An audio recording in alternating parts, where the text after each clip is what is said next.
For those who don't settle when others do. Who will give everything, but won't give up. For those who believe in unlimited, while others limit themselves. For those who are set free by performance and believe innovation can take you anywhere.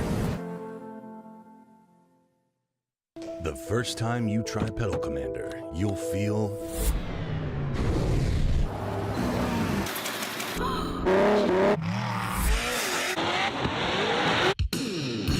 oh yeah.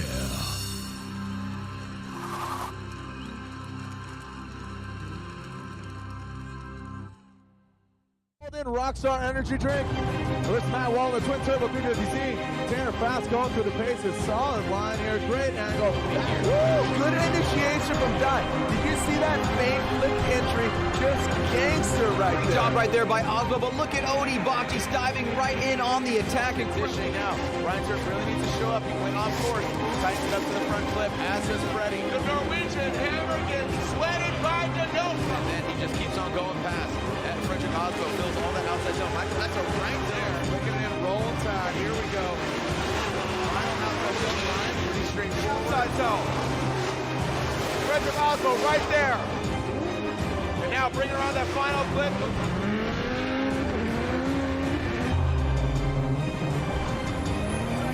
Approaching Olsen Tyra. So qualifying playing a role here in Long.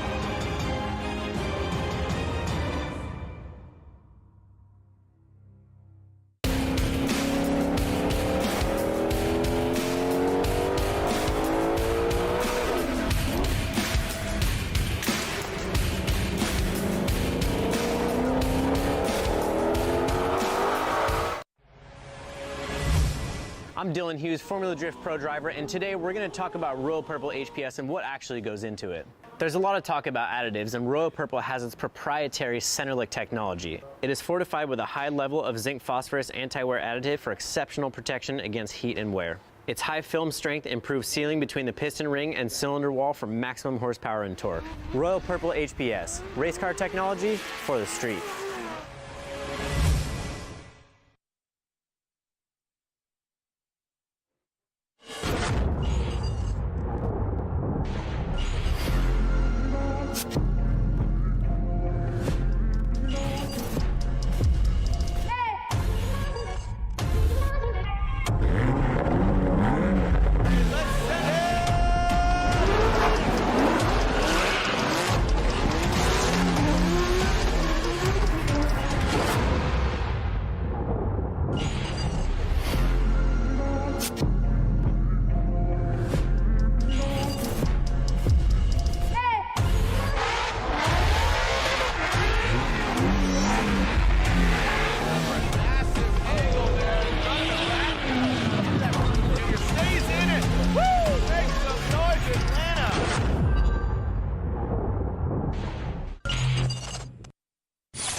Welcome everybody to round 2 of the Formula Drift Pro Championship. This is the AutoZone Road to the Championship presented by Type S. We're at this iconic track. We've been coming here since 2004. That means that's 19 years Formula Drift has been partying with you and all across the globe at this track. Man, I'm so excited to be here. This is my favorite event of the year, and this is only round 2. I'm Jared Deanna. Joining me up here in the booth is Ryan Lontaine. Ryan Lontaine, a busy man through the entirety of the weekend, from judging to now co-hosting. I think it's a great addition to the broadcast family. We're up here in the booth, and we saw, you know, kind of some cloudy weather, a little cold, but right as we started going on here, it got a little warm. But I think we have the making of a great event here, as the smoke is still just kind of clearing up. But Lontaine, great to see you back here again, man. There we go. First time. Happy to be back here. I'm really glad that the weather's looking up for us today, and I think it's going to be one of those events that we're going to be talking about for a while. And what do you attribute that to? Kind of the vehicles, what we saw round 1, what you say? what we expect. Why do you say that? I think it's really the hunger of each and every driver in this field. If you look at the action that we had in Long Beach, how aggressive the driving was, and really how hard everybody was pushing. And you bring that to this track where the speeds are higher, the walls are much further away from the edge of the track, so people feel like they can push a little bit harder. And look how hard they were pushing in Long Beach. So I just feel like everybody's really hungry. We have a couple of extra cars this round that weren't with us last round either, so looking amazing. Awesome. Well, again, Ryan Lantain doing double duty. He is a judge alongside Chris Yule and Brian Egger, and also my co-host is Ryan Sage, who is my co-host for so many years, has assumed the role of president of Formula Drift, as Jim Lau, who is former president, has stepped aside on active duties of Formula Drift, still involved, but Ryan Sage stepping out of the hosting booth, and Ryan Lantain. So just replacing one Ryan that's American with a Canadian Ryan. So thank you for all that. But this is what we all got into yesterday, this iconic track. And you could just see where the red dirt meets the asphalt here at Road Atlanta. Our top 5 qualifiers, Matt Field, who just, if you look at it, what happened in Long Beach, him and Freddie got into it. Some words were kind of shared. It got a little tensionous, right? But regardless, his team, the Drift Cave team, all hands on deck. Even got married within that week, got the car back, and he qualifies #1. That's exactly where he wants to be. 93. What really stuck out to you in your eyes about Matt Field's run, Lantain? Well, what we saw with him was a really smooth run. The car looked really settled. There was no movement in the front wheels. Once the car was at angle, it was locked at angle. He was on throttle where he was supposed to be. He was looking very accurate on the track as well. He was putting the car in all the right places and just did what he was supposed to do in the highest form here at Road Atlanta. And, he was really putting together some great runs in Long Beach, like you were saying earlier. And here we have Chelsea Denofa in 2nd place. That big initiation that he did there, that doesn't always pay off the way you get to big angle like that, but he was able to maintain it around inside clip 1, made it look incredible. Look at his angle through inside clip number 2 here. Did a great job as well. Just maybe it wasn't as precise, but very, very high level as well, just like Matt Field. And I liked what you guys did, and we'll go through the judging criteria. I mean, it's pretty much, yesterday was kind of more about the different number and kind of numerical system, the X factor. That's what you guys have really added to the conversation. Talk about X factor, your defending champion, Frederick Aasbo. We saw that Rockstar Energy Drink added. Rockstar Energy Drink, the official energy drink of Formula Drift this year. Freddie Aasbo, defending champion, puts together. Yeah, he was right there, I think this is third spot, right? Yeah, so you could see there a couple of little bobbles from his car that took away his angle score, which may have hurt him just a little bit. It doesn't take much when you're up at that level. One extra point can take you from 1st to 3rd, just like that. So that's how tight the race is for the top qualifying spots. Yeah, and these cars are very wound up. As we take a look at the course, the start gantry up there. Thank you to all our sponsors for making this event possible. This is the AutoZone Road to the Championship presented by Type S. We're getting the track all prepped, making sure that all the gravel, dust, dirt, and everything is off the course, and we will go into top 32 in a little bit. Now, the bracket, here's how it lays out. Our #1 qualifier, Matt Field, he'll be going against our number 32 qualifier, and that's what's great is we do have a full field as of right now. That, like on paper, they're all here. The cars, are they going to pull a line? TBD. But you can see some notable names there. You're seeing Charpentier. He's really rising to the occasion. Qualified 26, but you saw our top 3 qualifiers. Anybody else stand out in your eyes, kind of who to watch? I think this is anybody's game. Qualifying is always tricky for people, right? In their minds, trying to get that one perfect run in. I think once we get to competition here, it's anybody's game. We had a lot of drivers looking really strong, and I think, like I said, anybody could take it here today. Anything can happen because it's Atlanta as well. The speed that we're running at, the level that these drivers are at, it just makes it so much more exciting. The pressure, you can feel it's like a pressure cooker. In Atlanta, the weather, you never know what's going to happen. You can just feel it. You can cut it with a knife. And you got to think about the equity that a lot of these drivers have as we're only here in round 2. A lot of eyeballs on them from around the globe. I mean, Motorsports is really thick here this weekend between, you got F1 in Miami, you got Supercross in Utah, and of course, you got drifting here in Atlanta. There's our current standings. Ryan Tuerck with that brand new Toyota GR Corolla. Debuted. The worldwide launch was at round 1 in Long Beach. And gosh, what a great exclamation point to get that overall win in Long Beach. And rounding out the top 5, you see Field, Bakchis, Aasbo, and Chelsea Denofa. These are the points that are at stake overall. Whoever gets first, 100 points. 88 for second, 76 for third, so on and so forth. You see the numerical breakdown of the competition points at stake. Well, we are really excited. Atlanta, can you guys hear me out there? Just want to make sure you can hear me. You're excited to be here, round 2 of the Formula Drift Championship. Come on. Let them know you're here. I said this is my favorite event. I know we got people from all around the globe. I see Luke Fink here from Australia and his family. So it's exciting to see the borders back open, to see all of your faces, not half-masked, fully unmasked, as we are excited to see who will be our champion here in 2022. As we are excited, and we've worked with them for quite some time, Tuerck Drift. If you haven't downloaded it, now is your chance. We're going to talk about Tuerck Drift 2. That's right. There's a new example of this game, and here it is, Tuerck Drift.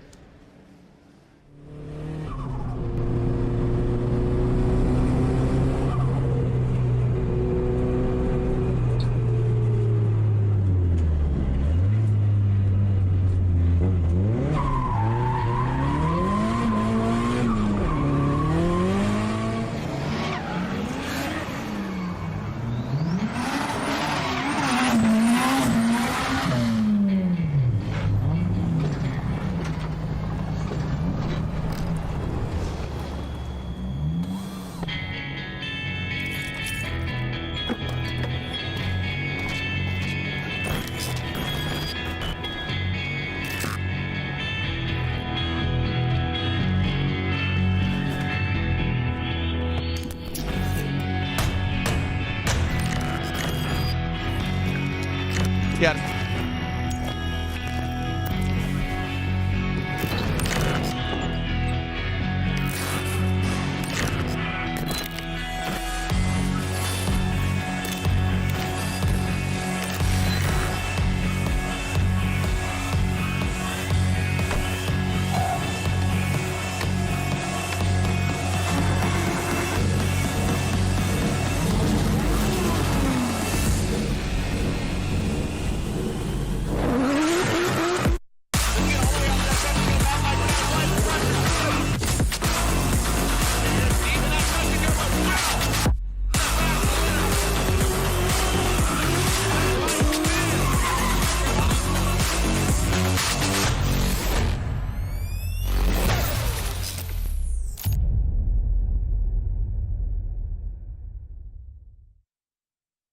Well, there it is, Tuerck Drift 2. If you have not downloaded the first iteration of the game, Tuerck Drift, Billy Sullivan is up here in the building. Billy, thank you so much. Slide on over here. Let's get cozy.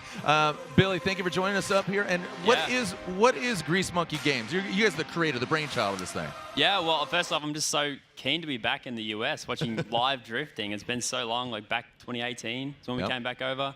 Yeah, GMG, we've been making games for about 10 years. Motorsport games is kind of what we do. We're kind of car heads, game heads. The first thing we got in the studio was a hoist at the bottom floor before we even had desks. And so, yeah, we've been making Tuerck Burnout and Tuerck Drift, and now we're working on a new game, Tuerck Drift 2. Tuerck Drift 2, what is the difference between Tuerck Drift 1? I know my son loves it. He's over there playing and kind of, Dad, check this out. Look at this. What is the difference between Tuerck Drift and Tuerck Drift 2, which, I mean, the graphics look awesome. That was Long Beach. I mean, it looks identical to it. Yeah, so there's a lot of things, actually. You know, the first game we worked on for about 4 years. It's out now. We've been working on it still. And basically, we learned a lot about the things that worked. One of the things, partnership with Formula Drift, which we're super stoked on. We're continuing that going forward.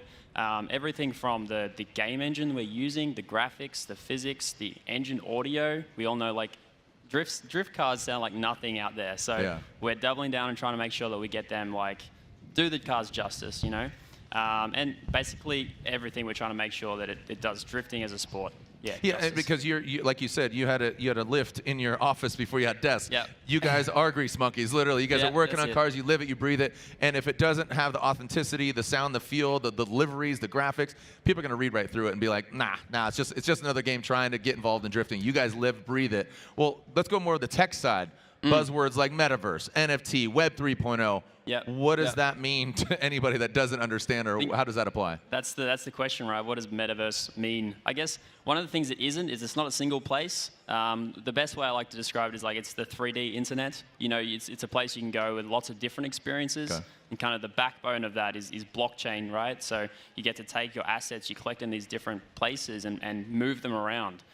So that's one of the things that is like, it's new in gaming, it's kind of blowing up here, and we're gonna, implement that and allow people to use their parts and share, trade them, create tunes, paint jobs, everything. Awesome. I love it. And you guys have done such a great job. Thank you for your partnership with Formula Drift and all the liveries and all that. So last question, and we're going to throw to our course preview of this track. Where can people find out more information about Tuerck Drift, Tuerck Drift 2, Grease Monkey Games, all of that? Cool. So talkmotorsport.io. The new website's up. Discord's launched. I've got a great community building there. Our Instagram's super active there on Tuerck Drift and talkmotorsport.io. Yeah. Awesome. Thank you so much. Now you go grab a beer, grab a good time. Yeah, all right, here we go. Billy, thank you so much for joining us. And again, here is our course preview. That is Tuerck Drift Atlanta. And here is the course. So thank you so much, Billy. As we take a look here, that looks like Bakchis. Now coming down the hill, there is our first inside clipping point. Now you're going to transition into going uphill into that horseshoe. Now there's our outer zone 1. Now you want to fill all that. And this is where it gets tricky. You need to get up there to outer zone 2, tighten it up, coming through the keyhole, the horseshoe, regardless, whatever you want to call it. We branded a few things over the years. Paid for us back in 2004. Now transitioning outside of the horseshoe, Ryan Lontaine jumping in here, going past that touch and go. Again, touch, go. You don't need to stay there long like an outside zone. And what was the first front clip is now the last front clip. Any points that I missed there or you'd really like to focus on, Ryan, you being one of the 3 judges? Well, the touch and go is the important part that we were really heavy on in the briefing. We want the front bumper hanging over that rumble strip, so no tires on the actual rumble strip itself. But other than that, you nailed it right on the head, Jared. Thank you.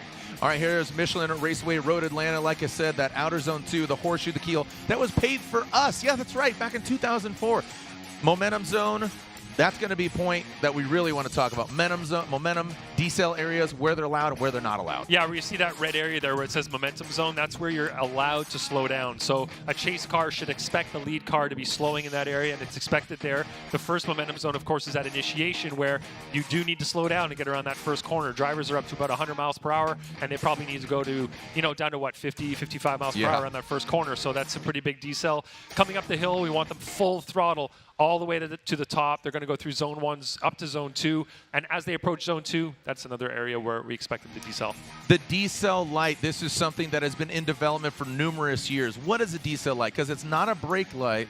Elaborate on what technology we're dealing with here. Yeah, you're going to see a band of light above the windshield. So it's a little strip there, one of the strip lights that we have. And when the vehicle decels, so there's a decrease in speed over a short period of time, that light will come on and indicate to us that the vehicle is slowing down. So it's not G-based as it used to be in previous years when we were testing it. Now it's speed-based, and I think that's much more relevant to what we're doing here.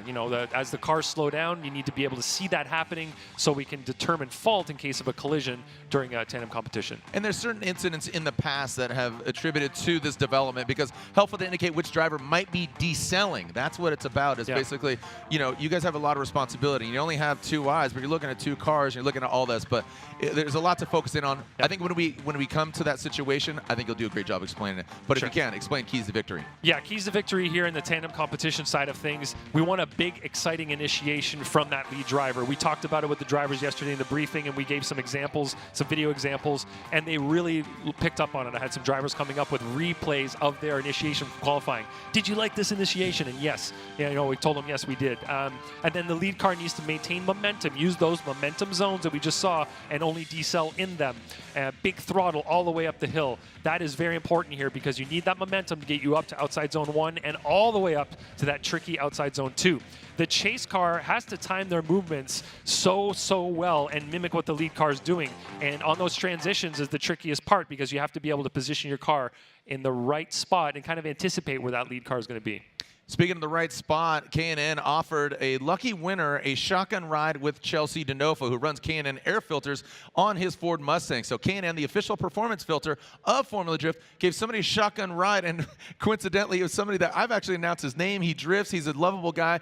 I just like to call him Tiger. He's like Madonna. He's like this. But Lorette Nickel is with our winner now, Tiger. Well, we are so excited to be here. Round number 2, Atlanta. My name's Lorette Nickel, and I have a very special guest that I'm very, very thrilled to be bringing in. He won the K&N Experience, and you get a ride along with Chelsea Denofa that you already went on. Ladies and gentlemen, this is Sammy Tiger. Sammy, you have quite the story behind your name, if you wouldn't mind telling everybody. Yes, my name, from the beginning, my name is really long. And from the first Formula D announcement, Gerard, he's actually trying to figure it out how to call my name correctly, and he come up with a Sammy Tiger instead of my real name because nobody can pronounce my real name. That's why since then, everybody calling me Tiger, Sammy Tiger. Yeah, and everyone was calling him Sammy Tiger because in 2004 and 2005, this gentleman was a driver. He was actually competing in Formula Drift. So to go from a driver to a passenger, what's that experience like? Oh, just like amazing. Chelsea is the amazing driver, and he's really aggressive, but at the same time, it's so comfortable. The car is really well set up. You know, I wish I have the car like that to compete with. But, you know, somehow, yep. Yeah. Yep. Do you think we'll see you competing again? Yeah, I'm trying to, but, you know, like, it's going to take me a while to be back to where I wanted to be. But the Chelsea helping me a lot, and the Ford team, it's have amazing car, and the Formula D have amazing events, you know. That's what. Okay. Well, congratulations to Sammy Tiger, our winner of the K&N Premium Experience. Congratulations, guys. Back to you. Thank you. Thank you so much, Lorette, and congratulations, Sammy Tiger. Always a great dude. Just saw him moments ago, right after he got out of that car, and I am super pumped, absolutely elated. How are we doing out there, Atlanta? Make some noise. Oh, come on, come on. Usually it's hot. It could be rain, but guess what? The forecast is smoke, and that's what we're going to see. Our first battle of our Rockstar Energy Drink, Top 32. Rockstar Energy, the official energy drink of Formula Drift. Matt Field versus Eve Meyer. Now, coincidentally, Eve Meyer's vehicle is operated by the Drift Cave gentleman, Matt Field up there in San Jose, California. Congratulations to him and his now lovely bride. Just got married a few short weeks ago, and right after Long Beach, the weekend thereafter. So here we go with our first battle of the Top 32. Jared Deenda here, your host, with co-host Mr. Ryan Lontaine, our three judges, Chris Yule and Brian Eggert, as we are getting prepared and ready to throw down. There we are in the Pedal Commander burnout box. That is Eve Meyer. That vehicle might look familiar, definitely different livery, but the GR86 Gazoo Racing Eve Meyer vehicle is the former vehicle of Jonathan Castro, so pick that thing up. Been working on it, getting it to his liking. So only his second event with this vehicle. And as you know, seat time is everything. I was walking in the hotel this morning and I saw Eve Meyer walking through, and he looked like he just got out of bed, and it was like 11 a.m. and he's like, Ryan, I had the best sleep last night. I'm so relaxed. I'm so comfortable. That's a good place to be, man. Hopefully he's prepped and ready, rested, and he's got a formidable opponent here to go up against. So yeah, formidable, that's an understatement. I mean, your number one qualifier. Exactly. So he's got to he has to perform. Yeah, he's got to bring it. I mean, you know, Matt is a fierce competitor, and like I said, he works on his car. Yeah. So, you know, the Drift Cave operates him and Josh Reynolds' vehicle as they bounce around the globe. I like his title of Head Caveman. Yeah. I think it suits him pretty You well. like that? Yeah. He's going to hear this later and text me and say that's not nice. I call him that. It's fine. He can come after me. Here we go. Matt Field, the Head Caveman, coming down the hill. Let's slam it in there. The beast from the bay. Eve Meyer dances in dirt a little bit, throws it up. There you go. Eve Meyer feeling relaxed and feeling the pressure. Is Matt Field? You can see him some shimming there in the back in that second outside zone too. So it looks like now Matt goes into the dirt, the dust. Oh, no. And nosing on into that inside clip. We're going to have to run that one back. Was Eve getting a little too aggressive? Whew. Did Matt hold up? But Matt Field just can't avoid getting hit this season. yeah, just he's a magnet. Magnet Field, that's his name. Magnet Field. Magnet Field. Right, we're going to have to see the replay of this. Hopefully we have a drone view, and the drone, as you can see, is in the air just above it right there. So hopefully we have a good view. This is going to take a few minutes. It looks like Matt Field's car may need a tow, and the track is completely covered in dirt. So we're going to need to clean up in aisle 3, and this will take a minute. So let's watch the replay here. An initiation, it looks really good. Eve Meyer's nice and close to Matt Field. Eve Meyer drops a tire on the downhill touch and go as he goes up the hill. You can see Eve Meyer's on a tighter line right there. Doesn't get an outside zone number 2. Yeah. And you can see that he taps Matt Field's front right. So from this view, hopefully this gives us more indication of what's going on. They both got into outside zone 1 pretty well. Field number 2 beautifully there. And then you can see, yeah, it looks just like Eve Meyer's being a little too aggressive. He has lower angle. He's on the tighter line as he did miss outside zone number 2. and he got into the front wheel of Matt Field, which then caused him to spin. Of course, he's locking up that inside wheel, which is just creating a rotation point, a pivot point in Matt Field's car. And you can see right there, he just kind of surges forward a little bit. I'm sure he's just trying to stay close, not done on purpose, no malice there, but of course he's trying to push as hard as he can because he needs to stay close to Matt Field. He can't let him get away. As you're setting yourself up to go downhill, that's an area where it's very easy for that lead car to pull away. And if you're not close, he's going to get away on you. So I'm sure that's all that was on Yves Meyer's part. Yeah, wrong line, tight line, aggressive because he knows who he's going against. And that's what you call just a formula for disaster. Yeah, absolutely. So it looks like Matt Field's driving off the course now, so his car isn't damaged enough that he can't drive it, which is excellent to see. And maybe it was just the fender that was kind of jammed up against the tire. He's stopping on the track now, unfortunately. Looks like he's getting out of his car. He might have heard something in the front end there, and he wants to make sure that it's all together and there's nothing breaking further as he drives up the hill. So you can see him there taking a look at his car. Got the drone overhead. Fortunately, he's got that carbon Kevlar kit of HGK, and it does take, somewhat of an abuse, but obviously, we saw in Long Beach took a lot more, but something could have been pinched or something underneath there. But the Forge Star wheels on the corners taking a hit, but continues on. Yeah, and you never know what could have happened inside. Well, you can see, look at the wheel. poke on that front right. So that fender and that bumper, it looks like it got punched in. Yeah. So just It just could get hung up. It might be the base from the inside clip 1 that's jammed up in there. Or sorry, inside clip 2. He's trying to take something out. Is it over there? Yeah, it's over there. I see the cone itself. Oh, the actual black base. The base. Gotcha. Yeah, maybe that's what's in there. I don't know what he's. Yeah, there it is. Look at you. Look at you. Yeah, so it was the actual black rubber base of the inside clip. So Matt was driving along thinking, what is that noise? I can hear something, and he found. Yeah, it was all about the base, no treble. All the base. No trouble. That's gonna end up on the internet. Is that Megan Trainor? All right, so now Ryan Lontaine, Brian Eggert, Chris Ewell, our judges here. Slide on over here. I'm kind of crowding your space, That's but all right. now, if you can't explain for those that don't know, you're gonna know as far as collision, who's at fault, what's at stake, what have you guys deemed, and what's your process? Yeah, in this situation, we're going to have to see which driver is deemed responsible for that collision. I believe it's Yves Meyer in this case. Yeah. I just got a nod from the other judges, so majority, of course, here has to come into play as well. So we deemed Yves Meyer at fault. If Yves wants to look at his car, he needs to call a competition timeout, and then he'll only get 5 minutes. Matt Field, on the other hand, does not have to call a competition timeout, and he will be given an adequate amount of time to look at his car to make sure that it's safe to run. Yep. All right, so here we are up in the booth right here to my left. You're right there. You got Brian Eggert, and then down there on the end is Chris Ewell. So those are our 3 judges. So Yves Meyer is at fault. And I'm sure Matt Field will want to take a look at his car. But let's move on to our next battle. Georgia boy here, Taylor Hull going against Alec Robbins. Taylor Hull debuting a new car here this season. The Corvette of Taylor Hull. Excited to see what he can do. Again, just really excited with what he did prior seasons with that Cadillac ATS-V. Spent a few seasons developing that car, and I think the Corvette is a great switch, the overall. And there it is. There are the stats. Taylor Hull, Alec Robbins. See Robbins claiming 850, Taylor Hull with the 1007. That's 7 really. 7 is important. That is very important. Puts him above. Yep. Comp Cams, Liqui-Moly, Yellow Speed Racing Chevy Corvette from right here in Georgia. Alec Robbins coming to us from Minnesota on that Facetto Nissan 350Z. Looks like they're at the start line, ready to send it. Hashtag FDATL, join the conversation. Let everybody know you are either watching or here in the building. Tag us at Formula D and let us know what's going on. Who you pulling for? Who you think's going to get the win? What you had for lunch? I don't know.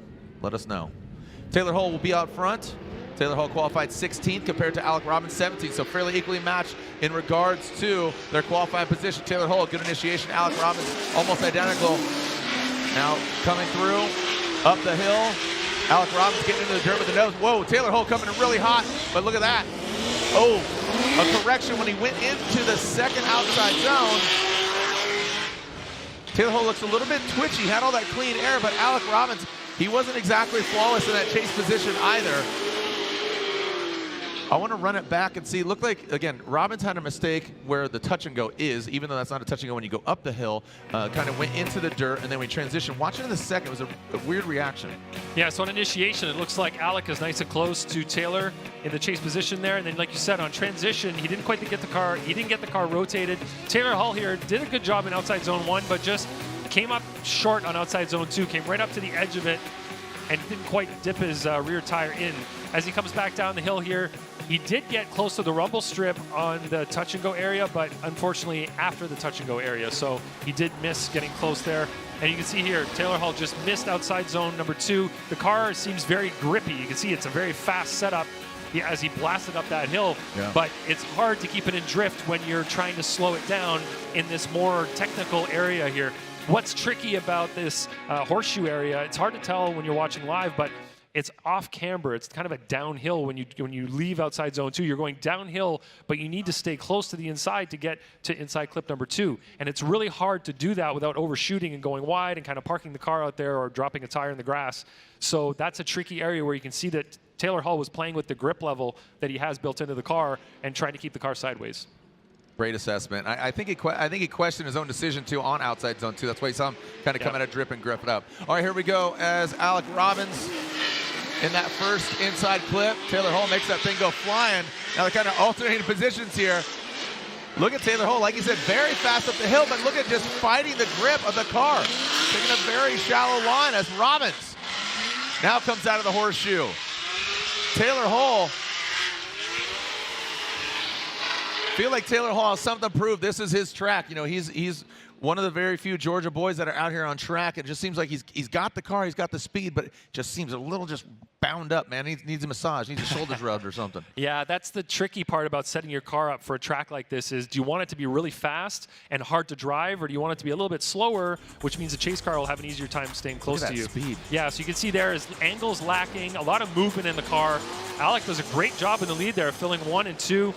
Unfortunately, Taylor does not do that in the chase position. He drops the tire here, leaving the horseshoe as well. He did drop a tire on the rumble strip coming up the hill by that touch and go area, which is, of course, like you said, not a touch and go. So here you go. He drops a tire inside clip 1. Coming up the hill, drops a tire there, hits the clip, low angle, a lot of movement in the car. Alec, look at his line. Beautiful job on outside zone 1 and 2. Gets it in nice and close to inside clip number 2. Taylor Hall is really struggling to keep up here. He's got the speed, but he can't keep the car at angle. When he does get close, the car tries to grip up on him as he's not able to stay hard on the throttle like he'd hope he would be. Yeah, that's it's just it's unfortunate there for Taylor Hall, but with Alec, as you said, doing such a good job filling the outside zone 1 and 2, you saw kind of the twitchiness of Taylor Hall's Corvette. That was kind of a glaring difference there. So slide him left for Taylor Hall or right for Alec Robbins in Minnesota's own. Alec Robbins gets the win.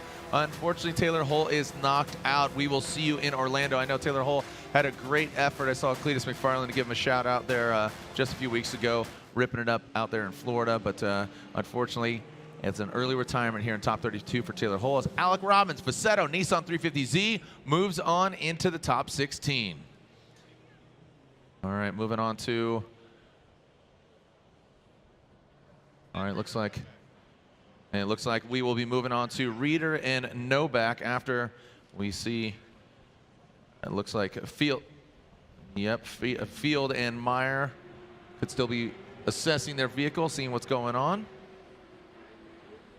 Yeah, hopefully there wasn't more damage than we just, you could see with the naked eye there on Matt Field's car, but if he's taking this long, there may be more there than, they might have to do an alignment on the front end real quick. That right got hit.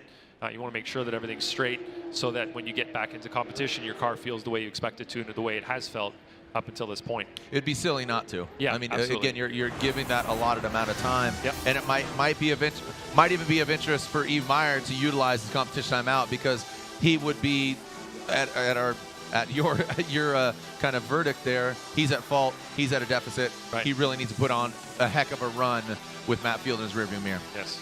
Next up, Travis Reeder and Nick Novak. Nick Novak from Las Vegas, Nevada, great guy, sponsored by a local shop. Coro Works had a heck of a party in Marietta, Georgia, Thursday night. Boy, Killer Mike came through and DJ Swift, and it was awesome. So Type S, hosted by Larry Chen at Coro Works, and Travis Reeder saw him earlier throwing down in practice almost gotten to the wall over here. He was dancing in the dirt on the outside zone 2. But the variety of vehicles here, and the BMW is becoming very popular. What do you attribute kind of the I don't know, the introduction of a lot of BMWs in Formula Drift? Well, there are a lot of them out there, so you can buy them very cheaply. Right. And then you can put all the right parts on them to make them perform really well. And from what I'm told, they're very forgiving to drive. They feel really good to drive. They're very easy to move around, you know, on the track. So I think it's a combination of all of those factors. Like I said, they're very affordable. You can buy an E46 for a couple of grand, yeah. you know, high mileage, and then throw all your parts on it. Yep, accessible parts list, yep. Engine options. So here we go. Travis Reeder coming down into that first inside clip. Nick Novak buried in that smoke. That CoreWorks BMW.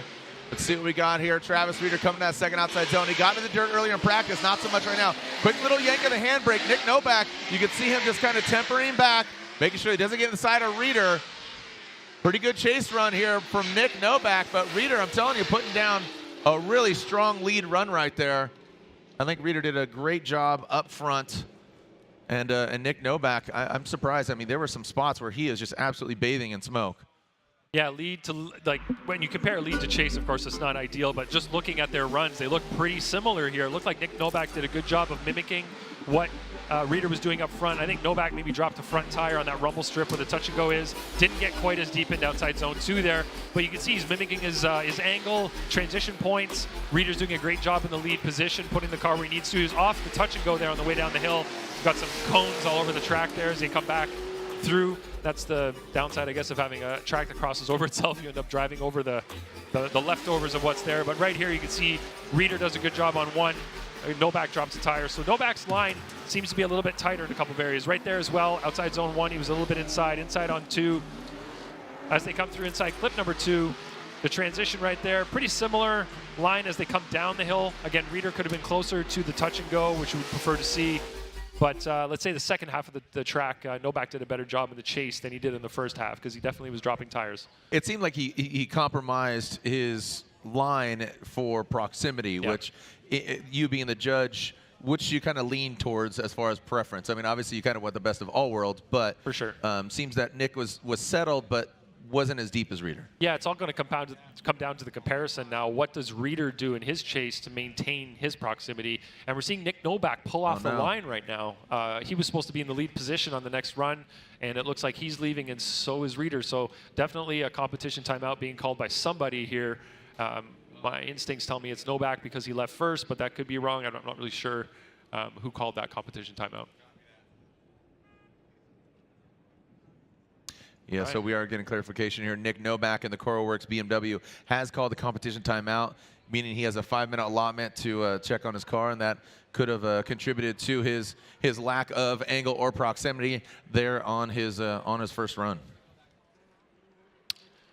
So now we'll see which battle we'll go to next. All right, Field and Meyer. We have Meyer in the burnout box right now, it looks like. So we'll have them coming up for the second half of their top 32 battle. Yeah, and if you can recount there, Yves Meyer went to the side of Matt Field. The run came to a halt, and Yves Meyer was deemed at fault. If you're just tuning in, we are live here. Round 2, the AutoZone Road to the Championship presented by Type S. And currently right now, Nick Novak utilizing his competition timeout, one and only one. Speaking of competition timeouts, do spark plugs timeout? They sure do. And timely spark plug replacement not only prevents fouling and provides the best engine performance, it ensures less repair time, can save you money on unnecessary repairs. Visit ngksparkplugs.com to learn more about OE suggested spark plug intervals and find the best plug for your engines. NGK, the ignition specialist. Here's a look at our top 32 drivers. The only driver who has advanced on so far, Alec Robbins. See him just going against Taylor Hull. All right. Hey, Lorette, what's going on? So Matt Field told me that his Corvette, its cosmetic suspension was probably a little bit of a minor damage, but the body was hitting the tires, so that's why they called it. All right, well, thank you so much, Lorette, there. So more aesthetic than anything, but just making sure, getting all hands on the vehicle. And thank you so much, Lorette Nickel, another member of our broadcast team. Speaking of aesthetics, look at that Corvette. Fender missing. Oh, man, already? Missing. Oh bumper man, missing. this vet is just. I mean, I think it's just going to be just a chassis and wheels. So Yeah. as Yves Meyer goes into the side of Matt Field, he's at a deficit here. So Matt Field has an advantage, mind you. He will have some time to get his hands back on the car if he does advance on. But here we go, Yves Meyer out front. He initiates, throws it into that first inside clip, takes it along with him. Takes himself a little souvenir from here in Atlanta as Yves Meyer now comes in the second outside zone. Matt Field gets into it as well. And Yves Meyer looks tidy, looks clean, looks like he's putting the car in the right place. But I got to think that this is too little, too late for Yves Meyer after that incident, and he does have that deficit. Yeah, that deficit is difficult to overcome. Matt Field did a great job in his chase run there. Didn't push too hard, but didn't stay way back. The car looks like it just went through a battle, which it did, and it's enough to get through this. You can see that Yves Meyer in the lead, not quite all the way out to outside zone 2. Matt Field is mimicking what Yves Meyer is doing in the lead. He's putting the car in all the right places. You can see there that Matt Field did not drop a tire leaving the horseshoe, kept the car on the track, and did everything that he needed to do to secure the win. And there it is. Let's make it official. Matt Field gets the win. Matt Field gets the win. He'll go against Alec Robbins in the top 16. Congratulations to Matt Field. And now, guess what? Seems like a broken record or a broken Corvette, just aesthetically, as Lorette Nickel gave us some insight there. So, all right. Next up, we will move on to Jeff Jones, who qualified 9th, going against Michael Essa, the former champ. You can see Jeff Jones in that Pedal Commander burnout box. Now, Jeff Jones got the evil Nissan 370Z, Evil AutoWorks Prisma Labs Nissan 370Z, and the FCP Euro Liquimoly BMW of Michael Essa. Now entering that burnout box as Jeff pulls up to the line. Great effort there by Jones, qualifying 9th, and I got to tell you, he looked really great yesterday in qualifying. Now, when it comes to head-to-head, we will see. But what are your thoughts on Jones? Yeah, when we watched his practice and qualifying runs yesterday, it was extremely smoky. He looked so comfortable in the car. He was on throttle everywhere, high wheel speed, just making it look exciting. And he, like you said, got up to the 9th qualifying position. So great job by him. And I'm sure he's hungry for a win right now. So Mike Essa is going to have to be on his game. Mike Essa, of course, is a prior champion in FD. So they both, I think, have their work cut out for them right now. They're both going to have to push really hard. You know, it's funny as we talk about where we are now in the series. When I first started in the series, we didn't have ideas of who would win, but you looked at the battles as they came up, and you're like, okay, well, that driver's going to have to fight really hard because the other one's pretty much going to get this. You know? Now you do not know. From 32, you have no idea who's going to take this. Each battle, you just have no idea. It's anybody's battle. The competition level is so high now that you look at it and you think, okay, this can go either way, and it's going to be a wild, brawl out there. And oftentimes it is. So just thinking back, it's incredible. It is. And to your point, I think it's vehicle build, it's driving, it's seat time, it's more exposure of the sport to the world, but overall drifting is growing by leaps and bounds. And here we go. Jeff Jones will lead. Michael Essa giving chase in that first front clip. Jeff Jones seeing a little corrections from his front wheels, allowing Michael Essa to gain some ground, going to that second outside zone. Jeff gets out there. You see him kind of reinitiate into that inside clip in the horseshoe. And there's that smoke you were talking about. I mean, look at that flick. Wow. A really aggressive flick there by Jeff Jones. And it seemed that Michael Essa was just kind of keeping him at bay. Wasn't exactly kind of surging and attacking, but I liked it. It seemed that Michael Essa got up to him on the second outside zone. Yeah, looking at the initiation there, Jeff Jones was off inside clip 1 slightly, but look at him coming up the hill. Outside zone 1, beautifully done. He doesn't quite get as deep into outside zone 2, but let's see, nice and tight on inside clip 2, transitioning down the hill. Mike Essa, not quite in the proximity that we'd like to see him. And Jeff Jones is just full throttle, blazing away in the lead position there. Really good job by Jeff. And Essa's going to have to put together a great lead run right now to kind of match up to what Jeff just did. Yeah, and I was really surprised. Maybe we were surprised. Maybe Michael Essa was surprised on what Jeff Jones and his package was doing right in front of Essa, and he really caught him. Yeah, I mean, just watching caught him off guard. what Jeff did in qualifying yesterday. they should have been prepared for a fast, smoky, aggressive run, because that's what he was laying down yesterday in qualifying. Okay, let's alternate the order with Michael Essa up front, FCP Euro, Liqui-Moly, BMW, Bilstein shock absorbers. And here comes Essa. Initiates into that first front clip. Bigger angle from Essa. Jeff Jones taking out what is to be that touch and go. Now into the second outside zone. See, there's the pressure we're looking for. Look at Jeff Jones. All up in the side of Michael Essa. Well done here. Now it's really hard to see. Obviously that touch and go has disappeared as Jeff Jones took it out. And I'll tell you what, the former champ going against Jeff Jones, I think Jeff came here to win. It sure looks like it. It is very obvious. Yeah, so looking at the initiation, great job there by Mike Essa. It looked like Jones was slightly later in the chase position, but right here is the big thing for Jeff. He dropped a tire at that touch and go area, and that's a kind of a no-no in that area. We're not looking for the drivers to drop a tire there, but he made that little sacrifice in order to keep the proximity on, which he did through the majority of this run. So right there, great job by Jeff coming through that area. It's just right there, that little tire drop. He's mimicking Mike Essa's line, not quite as deep right there in outside zone 2 though, but look, proximity everywhere throughout the course, really putting on the pressure and making it hard for Mike Essa right now. All right, as they make their way up the hill on that replay, they are waiting at the top of the hill for Matt Sopa to give them the verdict. Our judges analyzing the different angles, different runs.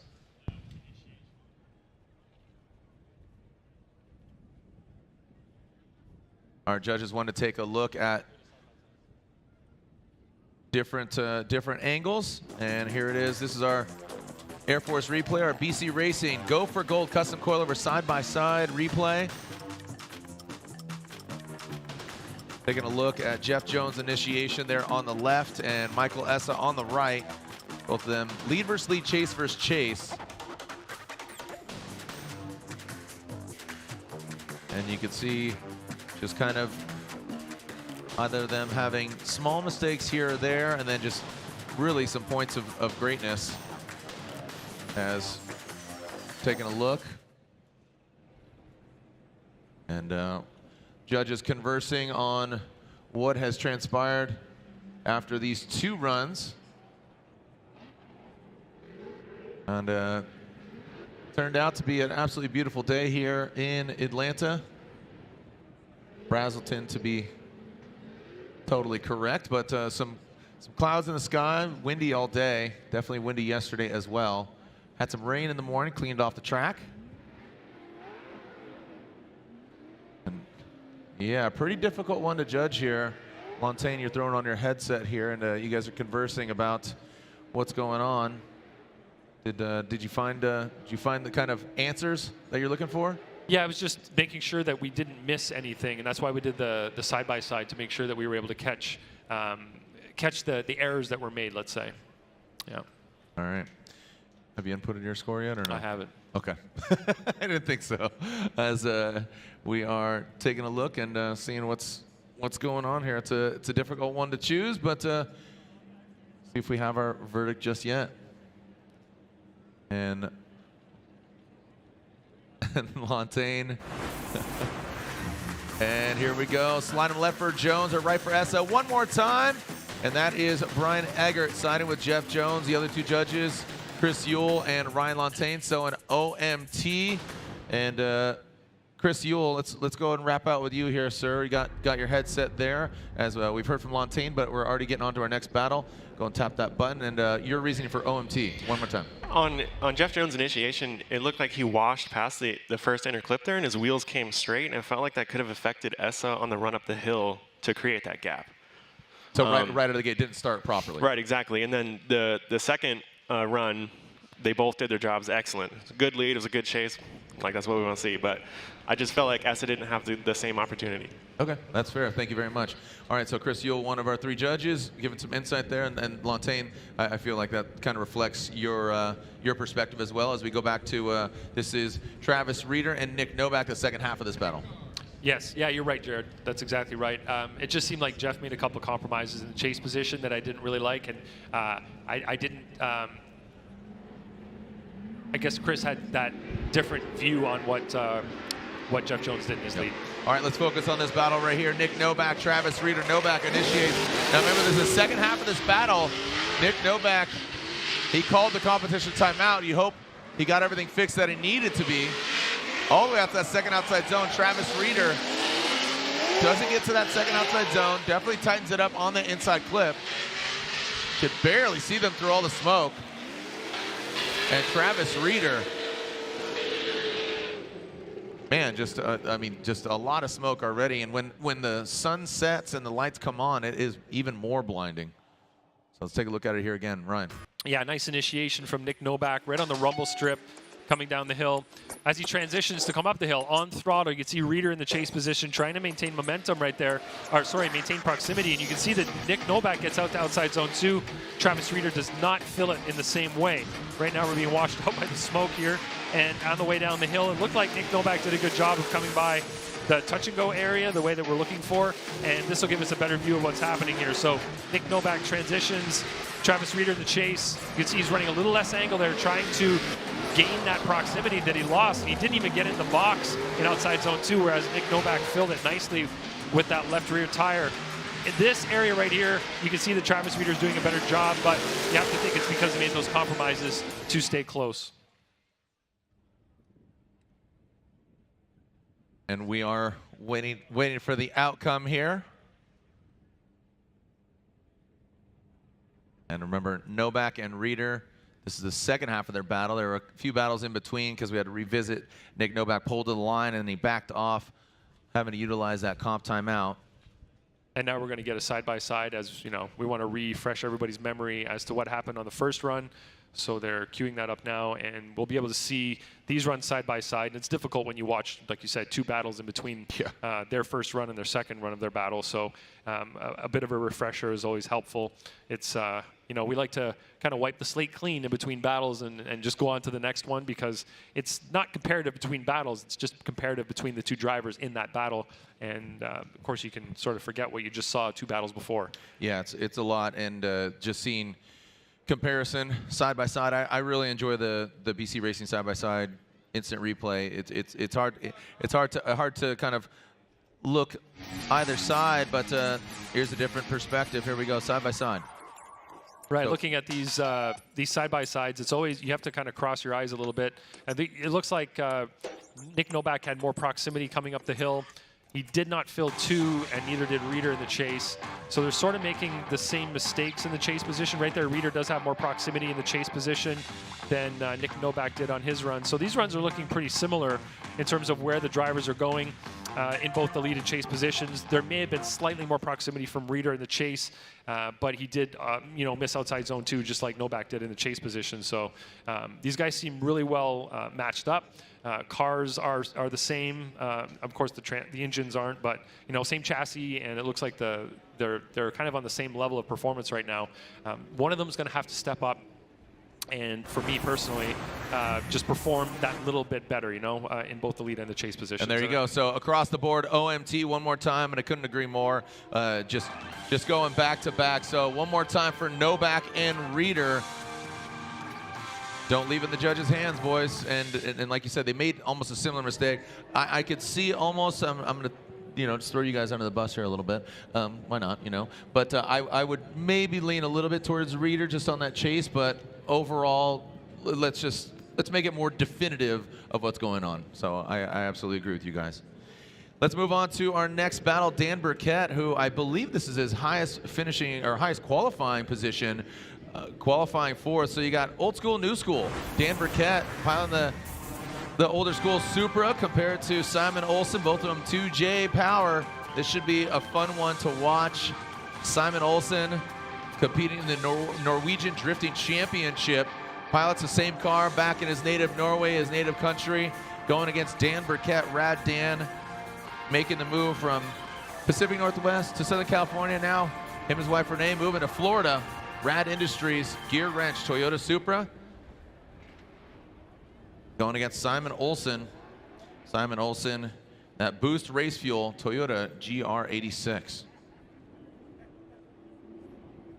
The whole wall in my hotel room has, it's a very automotive themed hotel, and I have a JZA80 on my wall. It's massive. It's like 5 feet across, and everybody, I sent the picture around, and like, I'm pretty sure that's Dan Burkett's car. They just kind of like took away some logos they photoshopped on it, and stuff? made it look blurry and everything. But funny. Every day I wake up and I look up, and there's a JZA80 on the wall drifting. Pretty cool. The piece of artwork that I thought was funny is near the elevators, and it's like really generic NASCARs. NASCARs, yeah. Yeah, it's all the white. weirdest looking NASCARs I've ever seen. Here we go. Dan Burkett and Simon Olsen. Dan Burkett leads with that number 4 qualifying position. I got to tell you, Burkett looking really strong yesterday. Can he continue that success? Now coming to that second outside zone. Look at that. And that's what I'm talking about. Dan Burkett. Simon Olsen all up in that smoke cloud. Continues the proximity, but Dan Burkett is, I mean, that's probably the best I've seen Dan Burkett just front to back, side to side. That was one of the best runs I've seen from Dan Burkett. That's exactly what I was thinking, Jared. That run from Dan Burkett. Look at his initiation. A little bit of a hesitation there, but gets to a nice degree of angle. Gets back on throttle where he should. Coming up the hill. On throttle, on throttle, on throttle. Fills outside zone 1. Gets all the way up to outside zone 2. Does it beautifully. Gets nice and close to clip 2. Exiting there, just maybe a half a tire off. Gets the front bumper over the touch and go rumble strip. Nice and tight on inside clip 3 over the finish line. Great job from Dan Burkett in that lead position. In the chase, you could see that Olsen was maybe falling behind a little bit, not quite able to match the pace of Dan Burkett in the lead. And now you've got swap of positions here. So, you know, what's his name? Sorry, Olsen is going to have a very high degree of run to perform here to be able to match that lead that Burkett just put together. Burkett just needs to put more proximity between him and Olsen in the chase position and mimic what he's doing, and he'll prevail there in the chase-to-chase comparison at least. Yeah, the way Dan was driving out front, if he gets even just a glimmer of that in the chase, I really think he's going to shine here and get the win. But Simon Olsen coming to us from Norway, he doesn't want to pack up his stuff just yet. Again, Norwegian Trip Championship competitor. Coming down that second outside zone. Simon Olsen, a lot in the dirt there. But look at Dan Burkett, the composure there from Burkett. He almost took himself out, but that's a hard act to follow. You saw how far Simon Olsen went off the course. That was a difficult one, right? So going to that second outside zone, so, you know, we almost saw Dan Burkett kind of check up and almost get in the side of him, but walk us through it here, Ryan. On the initiation, there's a little hesitation from Burkett again in the chase, but doing a great job of mimicking. Just dropped a tire there on the touch and go area. In the lead there, that's the big story, is Olsen going a tire off. That's 2. In the outside zone 2 area, and really putting his car not where it's supposed to be. But like you said, the composure of Dan Burkett in the chase position there, not getting phased by, just waiting for Olsen to do his thing, and he got right back on it, got nice and close through inside clip 2 here, and put on the pressure through the rest of the run. So really great job by Dan Burkett of predicting and just hanging back, doing his thing in the chase, letting Olsen come back online, and then he gets right in on the side of him like he should. Really great job. I think what's really evident there, too, is, as you said, a little hesitant on initiation, maybe kind of giving himself a bit of breathing room, but coming up into outside zone 1 into 2, he gave himself enough room, but it allowed him to get back up. So there it is. Dan Burkett will move on into the top 16. Great effort there by Simon Olsen. But I got to tell you, Dan Burkett seems like he, you know, like Jeff Jones, came out here to win, man. You don't come here to get second place. You go for the win. Yeah, so he had 4th place qualifying, and now he's going on to top 16. So this great showing for him so far. The Rad Industries Gear Wrench Toyota Supra moving on. Fortunately, Simon Olsen, coming to us from Norway, is knocked out. Like we have Jeff Jones back up again. Yes, this is Jones and Essa, the one more time battle between them. Remember, we do have Reader Novak, so there's a full complete pair of battles. Either driver leading at least once. Jones back up to that start line. Don't leave it in the judge's hands. Throw it down. Don't make those mistakes. Fill that outside zone too. I mean, it's, you know, obviously we have the live stream, we have the cameras, we have all these great tools and perspectives, but it's right here. You know, like with your naked eye and you and the 3 judges here, Ryan. It's just right here. It's blatantly obvious. it's the perfect, difficult outside zone for us to be watching. Yeah, and as we take a look at the overall map, you can see the 3-2-1 cones, the point of no return. The start is the finish. The touch and go there, outside zone 1, and that's that momentum zone, the decel area going into 2, and then inside clip 1 and 3. What are your thoughts, Ryan? Where are your eyes most focused on as far as like a really crux position or a clipping point or zone in the area? Outside zone 2 definitely is the most difficult one to achieve because it takes a level of timing and car placement that is pretty difficult to achieve repeatedly here. Coming up that hill, you need to be on throttle, you have to be just on the right line at outside zone 1, and you need to lift off just at the right time to get the car to float all the way up to outside zone 2 without going over and without staying too far on the inside. Here we go with the one more time battle between Jones and Essa, initiating simultaneously in that first inside clip. We talked about and elaborated on what they need to do. Are they going to do it? Jones, see him pulling away a little bit from Essa, getting to the outside zone, quick little handbrake yank. Past that front clip, and you can see Michael Essa seems like he took note of the notes, literally. But Jones, absolutely relentless, not giving up, man. I'm telling you, Jones, he might be one to watch here this weekend. Let's take a look at it again. But Essa was right there. Yeah, good job on the initiation. You can see the timing by Mike Essa mimicking what Jeff Jones was doing in the lead position. Transitioning here, you can see Essa one tire on the rumble strip. Jones great on outside zone 1. Much better on outside zone 2, but you can see Essa's not quite as wide as him in that zone 2 area. Mike Essa drops the tire right there, leaving the horseshoe. Jeff Jones gets his bumper right over the rumble strip just as we'd like. So does Essa, but that's where the separation kind of happened there. Leaving the horseshoe, you can see Essa drops back just ever so slightly. Yep. Not quite as close as he was coming up the hill. But I think the big point here is that Jeff Jones did a much better lead run. So zone 1 to zone 2, pretty much filled outside zone 2 fully. Maybe could have been about a foot deeper into that zone, but overall, he did a great job in the lead. And now Essa's going to have to do a similar lead. He's going to have to get all the way out on 1 and fill zone 2, which is, of course, the trickiest part of this track. All right, let's alternate the order here with Essa out front and Jones in that chase position. Let's see what you got, fellas. Essa. See Jeff Jones getting formation. Kind of rolling into it. Not a big snappy transition here from the boys. Past the touch and go. It's only touch and go on the back.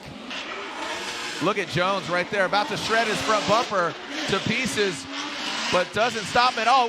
I think we got a little contact there. Maybe we'll have to roll the tape back again. But you talk about Essa falling back. Jones does not. Man, can't even barely see them. What happened there? Looks like Jones might have. Did he spin out? He did spin out. Yeah, he did spin out there. Past the finish line. Let's take a look at it here again. Was there contact coming out of the horseshoe? We're going to have to look at that one. Jared, nice and close there on initiation as they transition coming up the hill. Jeff did a much better job of not dropping a tire on that rumble strip. It didn't look like Essa quite did outside zone 2 as good, but he did fill the majority of it. Let's look at the chase here from the drone again. So Mike Essa, great job on 1.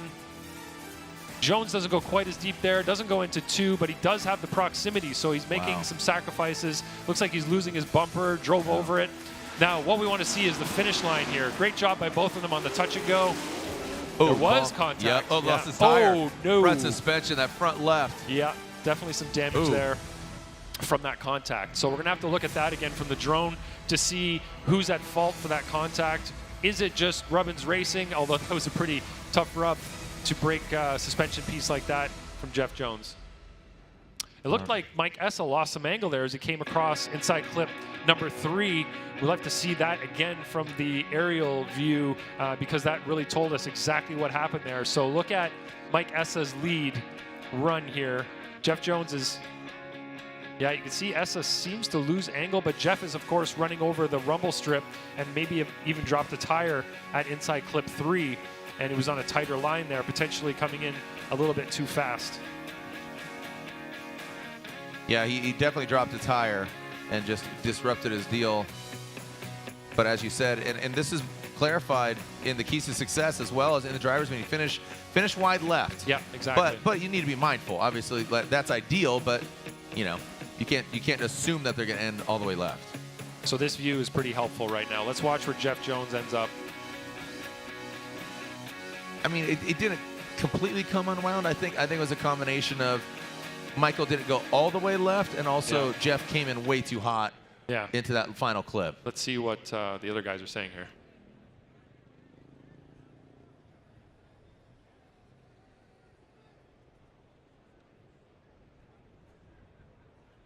Look at Jeff out there. Look at social media. Look at this guy. He's constantly working, constantly hustling. My car's broken, but I'm going to talk about it online. So we're going to get a side by side here to compare these runs as closely as we can. So this will fill a little bit of time here while we get Jeff's car up on the flatbed.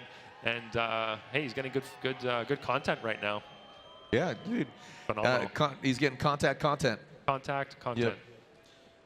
And Jeff down there, we'll get his car up on the flatbed. And we will continue on as, again, we have the one more time between Reeder and Novak. And, because this is the one more time, that was the second, that was the second portion of that battle. So yes, it was, yeah. They did complete that. And here is the BC Racing side-by-side. As Jeff walks away from his car. All right, so let's watch the side-by-side. Right here you can see that Jeff doesn't have quite the proximity initially, but does gain more proximity. Essa's right there from the beginning. Jeff does get a little bit closer here up in the horseshoe, coming down the hill as they transition. Yeah, it's hard to watch both of these at the same time. Yeah, Mike Essa definitely wasn't as wide there, or wasn't looking like he was going to be going as wide. It looked like the car did lose a little bit of angle. What a showman. Look at that. that thing was popping off like halfway through the track. You can't teach that. That's just something that's in you. He's having it's either fun, you man. have that or you don't. And he Again, has it. it seems like, 2, 3, I would say 4 years ago, he started really kind of enjoying the whole craft and enjoying the journey. It's not about the destination, it's about the journey. I think he's done a good job taking everything into account. Let's see what we got here from Jones and Essa, waiting for the outcome here.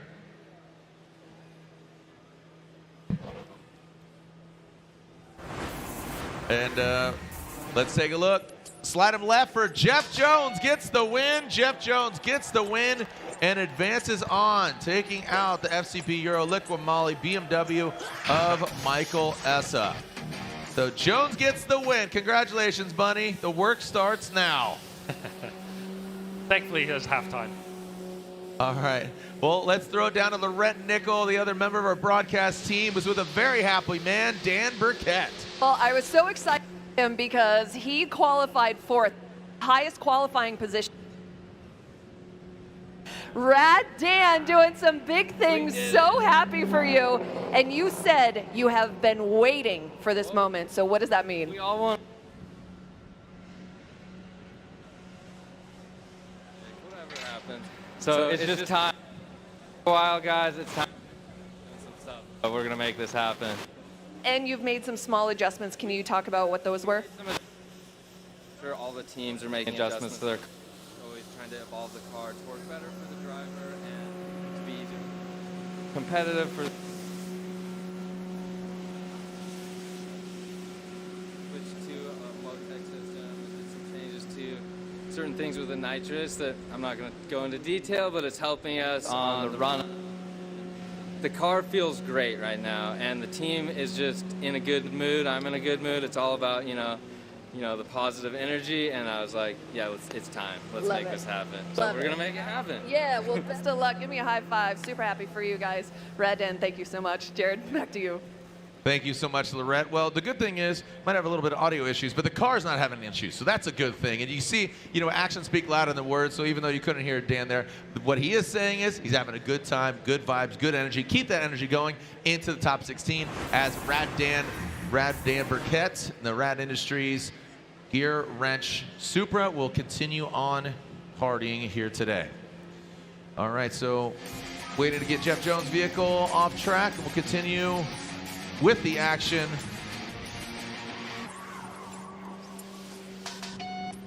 All right, looks like Jeff Jones getting flatbedded off. Clean up the course here just a little bit more, and we'll continue on. But Obviously, when a car gets towed off, you know they're pushing hard. All right, here is our United States Air Force trivia. Just go in the description of the live stream. What were the first black pilots known as? The Flying Aces, Tuskegee Airmen, Mavericks, or Eagle Eyes? Go ahead and go in the description of the live stream, click the link, and answer away. Do you know? Can you aim high? Well, guess what? Thank you to the United States Air Force and their support of the Formula Drift Championship. I think I know. Do you know? Do you know, Ryan? I do know, but I feel like a lot of those could be descriptive of what they were when they were fighting. You know, Eagle Eyes, Mavericks, you know, like that's definitely a very descriptive word that would be a good job of describing what they were, Constitute and what they were doing. Yeah, definitely. All right, well, thank you for the United States Air Force. When we come back, we'll get the track prepped, and we are ready to shred it here as Jeff Jones goes exit stage left, and we'll continue partying here with round 2 of the Formula Drift Championship, the AutoZone Road to the Championship, presented by Type S.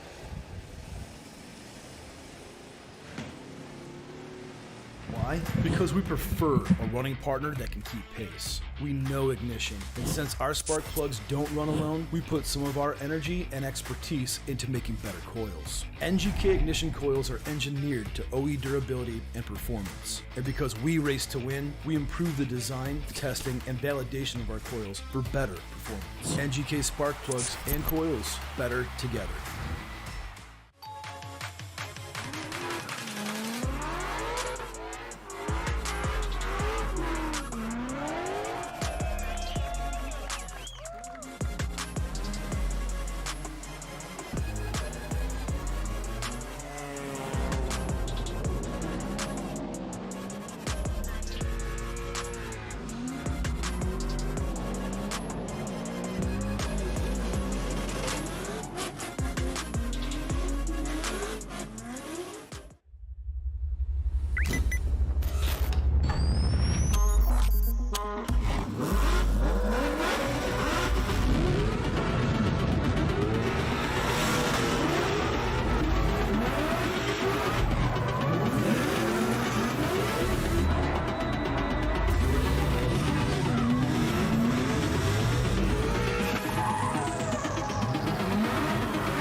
Rockstar energy drink.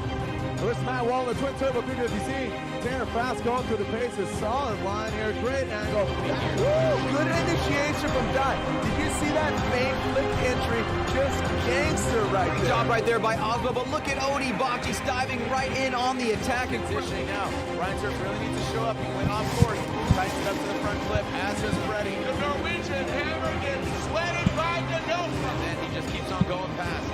Frederick Aasbo fills all the outside zone. Mike Castro right there. Look at him roll tide. Here we go. Final outside zone line. Pretty straight to the outside zone. Frederick Aasbo right there. And now bring around that final clip.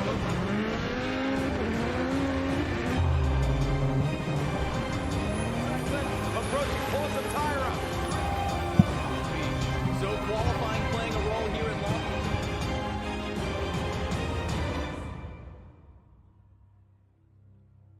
When I'm flying, I put my helmet on, my visor down, my mask up. You don't know who I am. Whether I'm African American, Asian American, Hispanic, white, male or female. You just know I'm an American Airman, kicking your butt.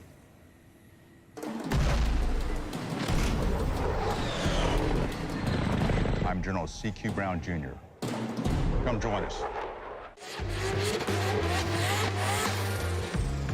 In my 1,000 horsepower competition drift car, I use Royal Purple XPR 5W50. XPR is specifically formulated to increase horsepower and torque in high performance and racing engines. And its revolutionary Cinerlic additive technology and zinc phosphorus fortified formulation provides the highest level of protection against heat and wear.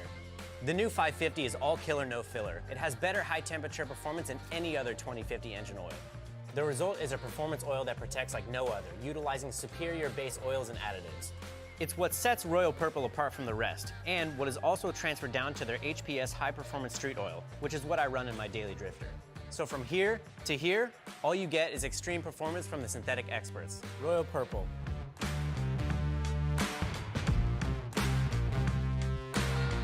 Welcome back here to round 2 of the Formula J Pro Championship up atop the hill. Looks like we are seeing, is this, we're going back to the, one more time? Is that what's going on here? Just the Reeder Novak? Travis Novak. Reeder. Yep. Yep. All right. Nick Novak, Travis Reeder, up top of the hill. The one more time battle. Let's see what we got. See if one of these gentlemen can come out victors. You're going one more time again? TBD. Travis Reeder out front, Nick Novak in the chase position. Reeder qualifying 8th. Novak doing it for Carl Works right here in Georgia. A lot of those guys, man, that touch and go is getting an absolutely punishment. Reeder fills all that second outside zone. This is very similar to what Nick Novak did on his first run. He has the proximity, but he's not getting those outside zones. Falls back a little bit there, going past that final inside clip. Brian, would you agree? It looked very similar to his first run. I mean, Reeder, I think, had a, I mean, it's almost identical. Yeah, what I'm looking to look at here is Novak's initiation. It looked like Reeder got the initiation done right. I'm not sure if in the chase position, Novak, yeah, there was a hesitation there in his initiation. It wasn't late, but it definitely wasn't as smooth as we'd like to see. Going up the hill, you can see that Novak does kind of compromise on the inside of that touch and go area, and then outside zone 1 as well. Doesn't go out as wide. So he is maintaining proximity, but he's making some sacrifices to do so. And we will see, once we do the comparison here after both runs are done, if his sacrifices were worth it, let's say. You know, we have to see how Reeder does now in the chase. Is he able to maintain some proximity while not making those compromises in the chase position? All right, let's see what Novak does out front. He's got the clean air now, minus that front bumper, so he's got even more clean air. Great looking cars. These BMWs, you talked about just the injection of a lot of BMWs. I think it's, you know, affordable as far as vehicles and the parts, the aftermarket parts, suspension, and just the access to getting all those parts. And I like all the different engine options as well that you could throw under the hood of the BMW. So here we go. Novak out front, Reeder in the chase position. Novak, aggressive initiation. Dives in on that first inside clip.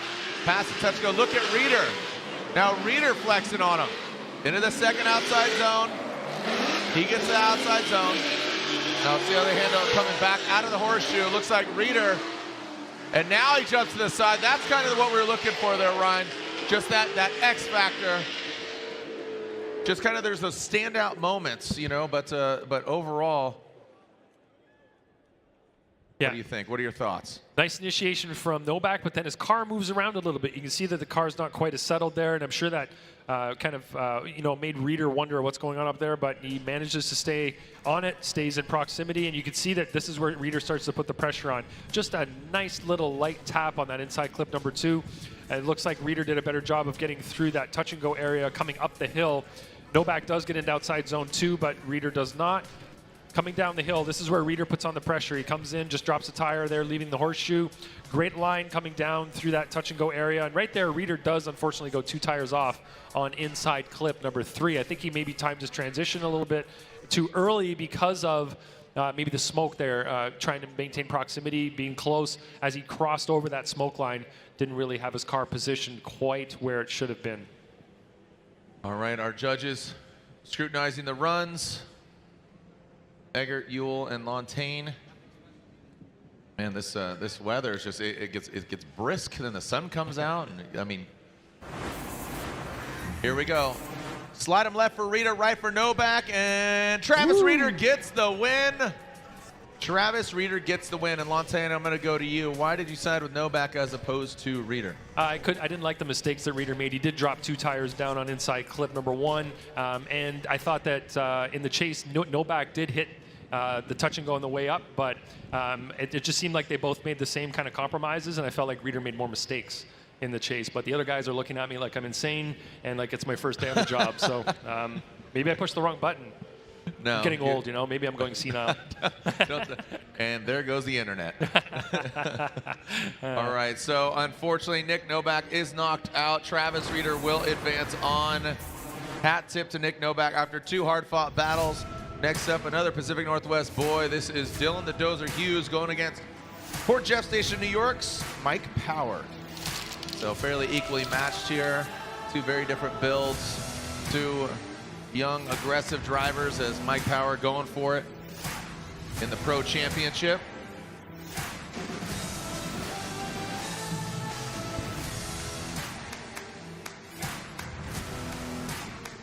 All right, so Dylan Hughes in that royal purple BMW. He is on the line. He's on Falcon tires. He switched tire manufacturers from last year to this year.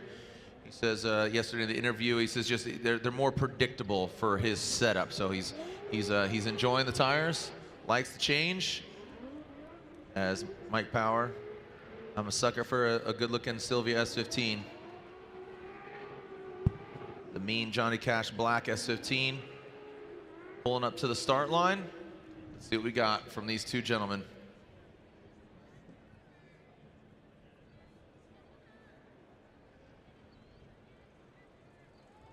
Dylan will lead. Dylan Hughes qualified 13th. Mike Powers qualified 20th. See who comes out on top. Position to top the hill. Who's going to put it down? And Dylan Hughes through that start chicane. Going across the nose of Mike Power and a Sylvia. Look at that. We see Dylan Hughes. Big angle there. Mike kind of rolling into it. Didn't exactly just go. His rate to angle wasn't very quick from Power. Now, and a big correction there from Dylan Hughes. Oh, man, he comes out of drift. That might have... Yeah, that sounds mechanical. Yeah, that's obviously mechanical. Maybe axle or power steering. But guess what? With that major mistake from Dylan Hughes, that means Mike Power will have a major advantage here. We'll see. Is Dylan Hughes just letting his car roll down the hill? No, it seems like he's under power now. He's going to drive up the hill. Wasn't sure if he was just using gravity to get down to the bottom, but he was looking strong in the lead position. It looked like you said, Mike Power here did not have a great initiation in the chase position. But Dylan, as he comes up the hill, he's on throttle. He's doing a great job. Power there drops a tire in the touch and go area. And right there, you can see Dylan shuts it down. Mike Power doesn't skip a beat, gets on throttle, and basically takes over the lead position there on his own. Takes off through the finish line. So this is where it happened right here. Dylan, not quite sure what happened. We'll see if we can get some feedback from someone. Dylan's dad is his spotter, and he's right here kind of next to us. He's talking to Pat, race ops, and I believe he's calling a competition timeout. Got to be fairly certain. Yeah, you'd expect him to be calling a comp timeout if it's something that can be they think can be repaired. Yep. So Dylan Hughes is calling a competition timeout. So even with that, he's really got to step up because that was just a major mistake. We got word that they believe he broke an axle. Yep. So here it is again. Like we said, just talking about Power and his initiation. See that just kind of rolling into it. And then here goes Dylan up here. Seems like I bet you like clutch kick it and just whammo. Yeah. There you go, straighten out. Basically come up the hill and all of a sudden you have one-wheel drive. Oof. One-wheeler peeler. Yeah, I mean, you know, getting all hands on deck should be able to fix that thing. Yeah, swap an axle out in a few minutes. I mean, these guys are, you know, professionals. They are seasoned pros. They've done this a time or two, so they'll have that back in there in no time, as long as there's no other damage under the car that they don't know about. They should be able to replace that and be at the line in 5 minutes. Yep, definitely some more than others as far as the expedience of getting it done. So competition timeout for Dylan Hughes right now. Looks like we are moving on to our next battle. I believe that should be Jonathan Castro. And you can hear that V12 Aston Martin atop the hill. That is Darren Kelly coming to us from New Zealand.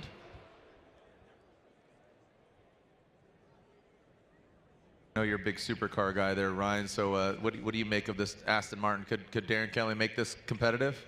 It's yet to be seen. This is the first one that we've seen compete. This is the new Vantage. So there was a previous generation Vantage that that had been competed with Sultan from the Middle East, and his was a full, I think it was either crushed carbon, the whole exposed carbon fiber on the exterior. Car looked amazing, and he's competed with that overseas.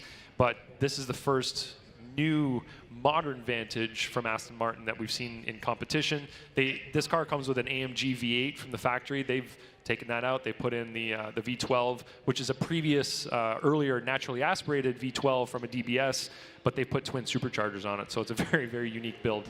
All right, here we go. Jonathan Castro, Darren Kelly. Castro initiates. Brand new car for Castro, this Toyota GR86. Darren Kelly, see him initiate, kind of took a little bit of angle out of it. But Castro, massive angle, coming to that second outside zone.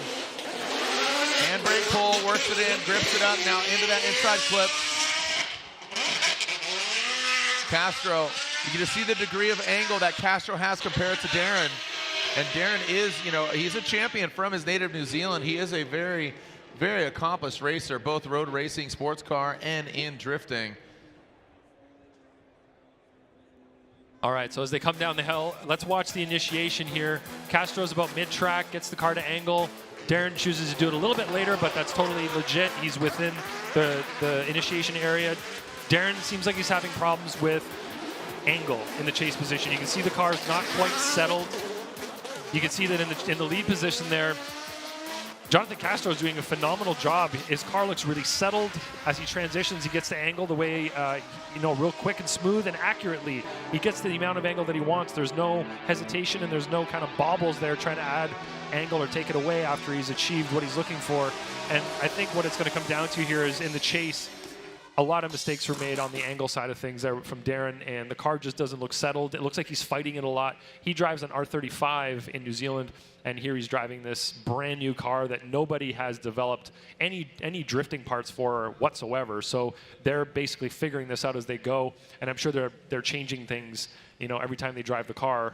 This is their second round of competition. I'm not sure. Hopefully they got some practice between round 1 and 2, but when they went into Long Beach, basically he had driven it the day before, you know, just shook it down, and that must have been very daunting between those walls.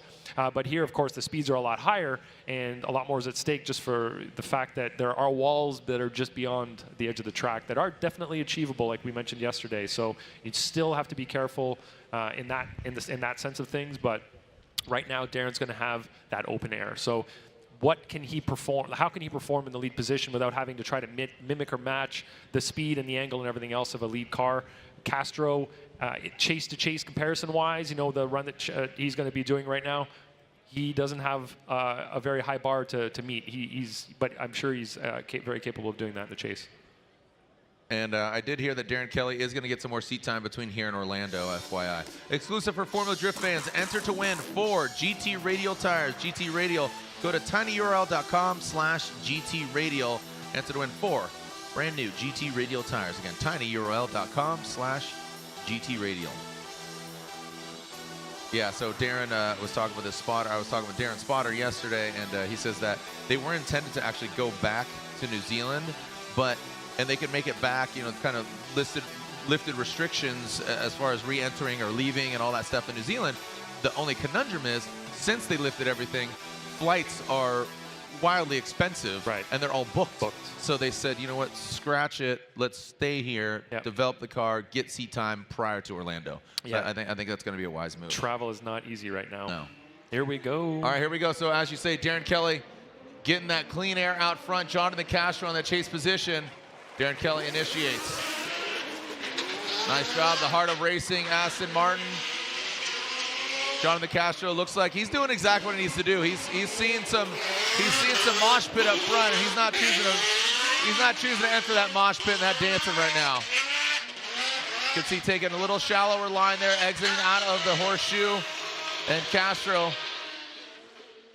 I think that was a fair approach for Castro. You know, you saw him kind of wavering up front. You're like, I'll let you work out it yourself. Castro's been looking so good in this new car. This new chassis is phenomenal. It looks like everybody that's driving one is having a lot of success in it. And you can see Darren Kelly in the lead here, kind of going wide before the touch and go area up the hill. And that's not where we want the lead drivers to be. He doesn't get out wide to outside zone 2 here. I think his car looks more settled in the lead position when he's not having to deal with a lead car being ahead of him. But he's still not putting the car exactly where it needs to be. And you can see Jonathan Castro taking advantage of that in the chase position. He just needs to be within proximity, and he's doing a good job of not getting too close, but also not too far away either.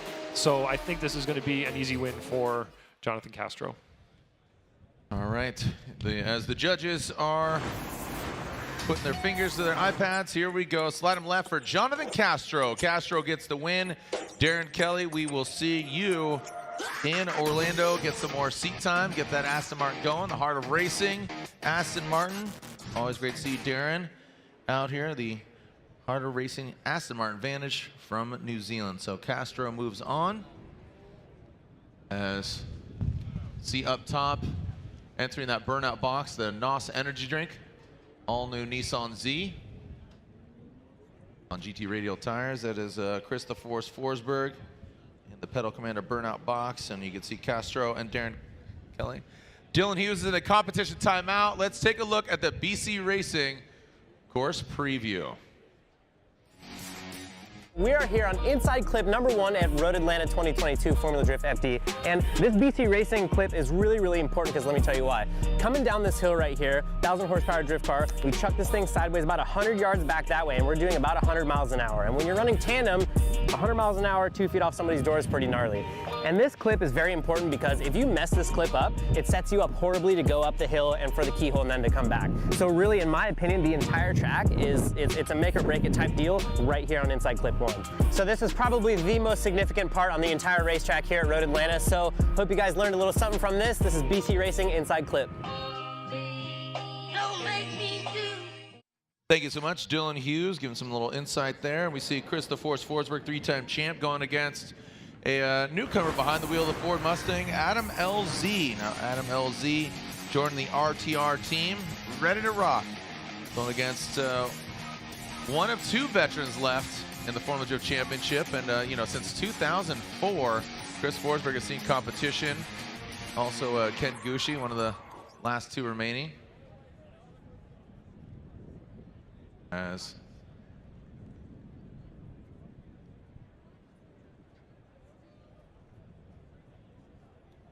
And let's see what goes down here between Forsberg and Adam LZ.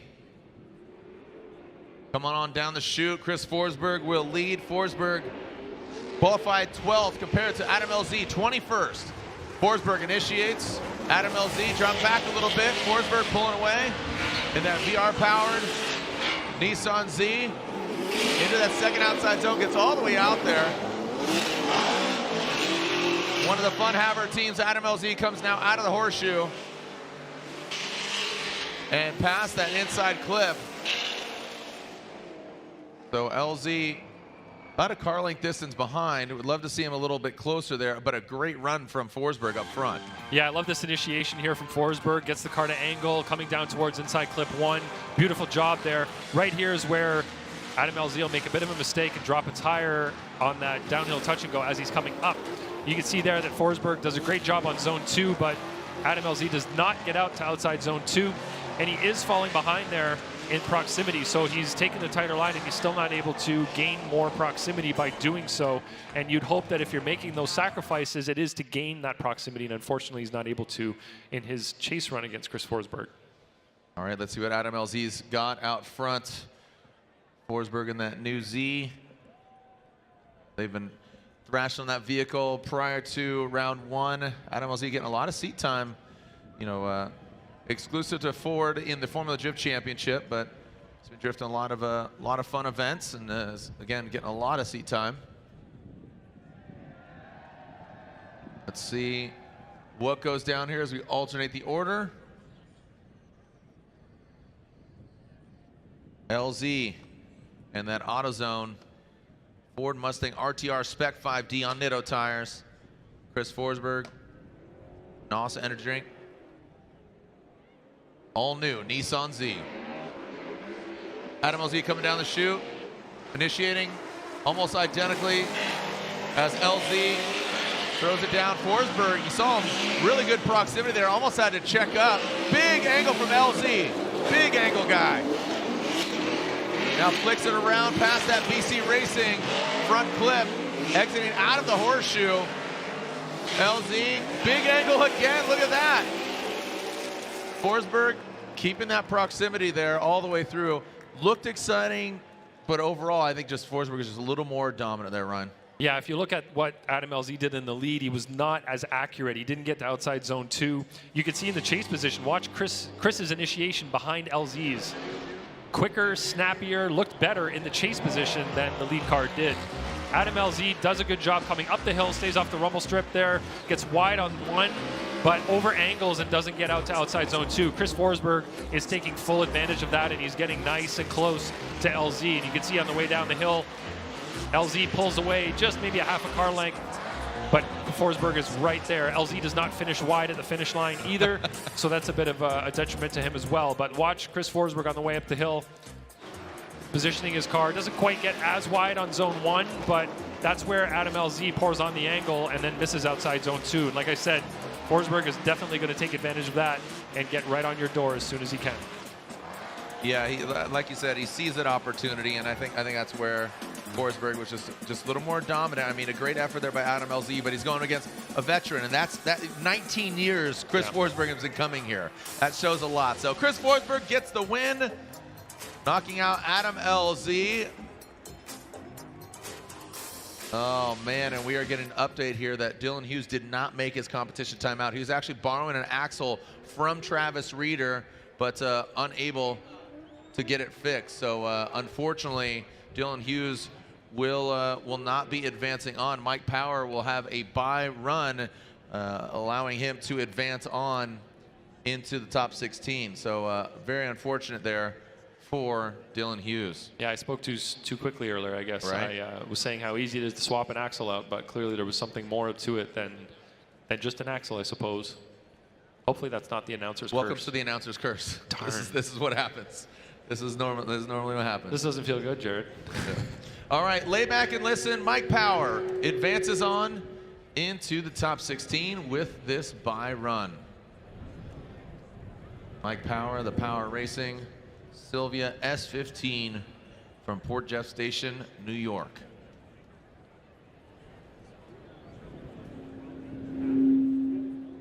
This is his bye run. Advancing on. Power will go against Burkett in 16.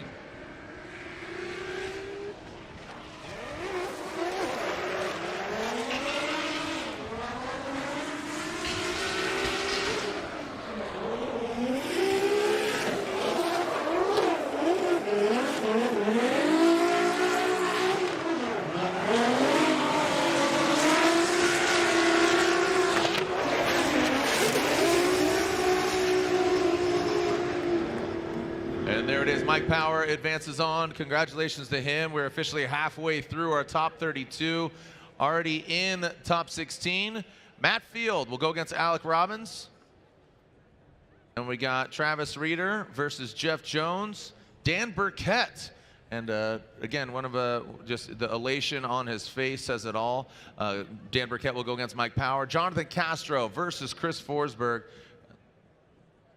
Here is a look at the bracket so far, as describing it to you, let you know what's going on, the lay of the land. The guys in gold are advancing. So as you can see, Field, Robbins, Reeder, Jones, Burkett, Power, Castro, Forsberg. And when we come back, the second half on deck.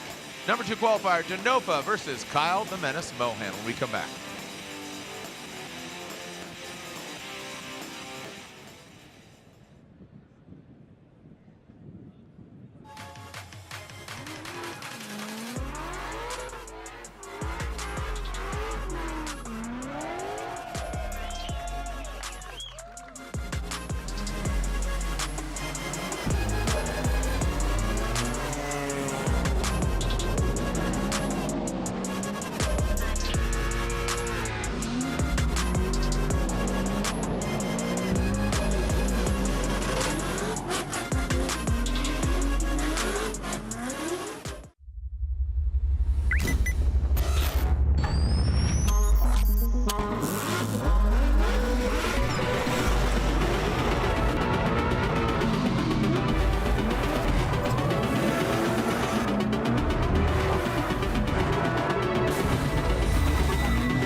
Sponsor of Formula Drift.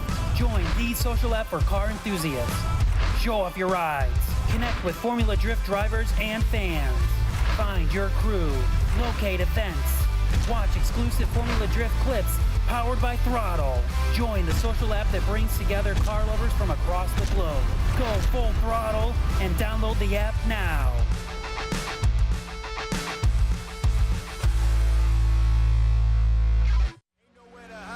You ain't gotta see me come and keep me on your mind. 'Cause I be on the way.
GT Radio.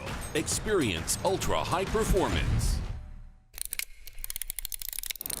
Hey everyone, welcome back to Drift Prep. I'm Dylan Hughes. This is the technical director of Formula Drift, Kevin Wells. So we're down here at our shop at Costa Mesa, California, and this is the bottom side of my competition E46. So one thing that I want to touch base on is wheel speed. That is very, very important for us when it comes to drifting. So for me, it's probably the most important tool as far as getting my car set up for a new track, right? So we ran Long Beach a couple weeks ago, and heading into Atlanta, completely different track. This is a very, very, very helpful tool for us, and I'm very picky about it. With this differential, this is a 10-inch ring gear, and this back cover right here, it houses 2 gears. So what it does, the drive shaft comes in, it has a big solid shaft, and it spins this gear on the bottom, which spins this gear on the top, which spins the ring and pinion. So what we can do is we can have different size gears that we can very easily swap out, and we can change this car's overall speed dramatically. So I can run anything. I can make this car do 250 miles an hour if I want to, or I can make this car do 60 miles an hour maxed out if I want. Well, when you change the gears, how sensitive are you to those mile-an-hour changes? I mean, to be honest with you, since I'm so picky with it, I can really truly notice 2, 3, 4 mile an hour wheel speed change. Once you get a couple laps down on the track and you have your line and you know how loaded up the engine's gonna be on certain parts of the track, I notice quite a bit. If you were to change it without telling me, I'd be like, wait a second, is the nitrous not working? Is the boost turned down? Like, what's the deal? So this is about half of the gears that I bring with me to the track every time. So with these are sold as a set. So you can't mix and match these. You kind of got to keep them, they belong with each other. You can't be mixing and matching. So the car would go way faster overall mile an hour wheel speed, and then this would be much slower mile an hour wheel speed. So kind of cool, pretty sweet. I'm probably more picky about wheel speed than anything. The shocks can kind of be whatever, the sway bars can kind of be whatever, and I'm gonna complain about this the most. But that's just me, you know what I mean? But at least that's kind of a good thing, because that's an easy change. Sure. And you know instantly if it worked right, versus you might have to put a few laps down for a shock change to know if you'd like it better. Sure, right. And with our 12-lap rule, you know, we don't want us to be going through too many tires, so we all get 12 laps of practice. So you gotta figure out your setup as quickly as you possibly can. So this is just a really, really good tool that we can use. And this is obviously not something you would find in a street car. Pretty legit race car stuff, but you know, it's one of those deals. You got to have the right tools if you want to play. Right, you know? Especially if you want it to survive. Exactly, you know? Exactly.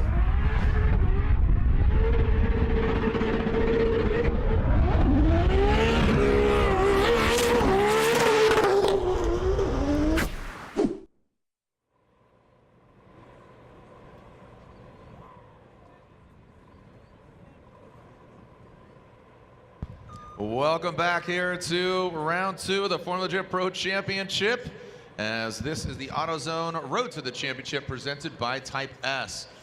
You can see up top of the hill that we got Chelsea Denofa. We were scheduled to see Kyle Mohan. I don't see him up there. I know that Kyle, no show? Okay, so this will be a bye run for Chelsea Denofa, who qualified 2nd, and that is a fast pass into top 16 for Chelsea Denofa. And his Pennzoil Ford Mustang RTR Spec 5D. Beautiful day out here again.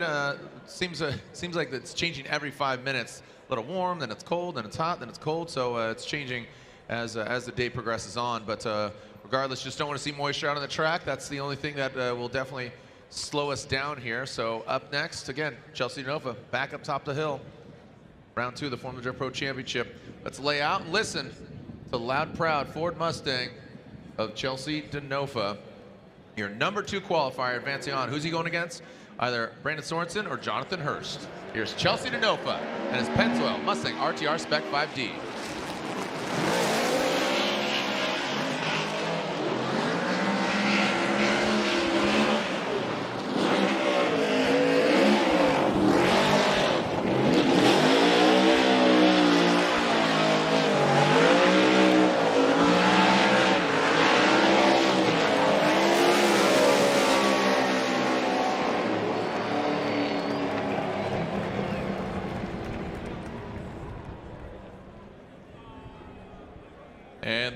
And there it is as Chelsea Denofa advances on.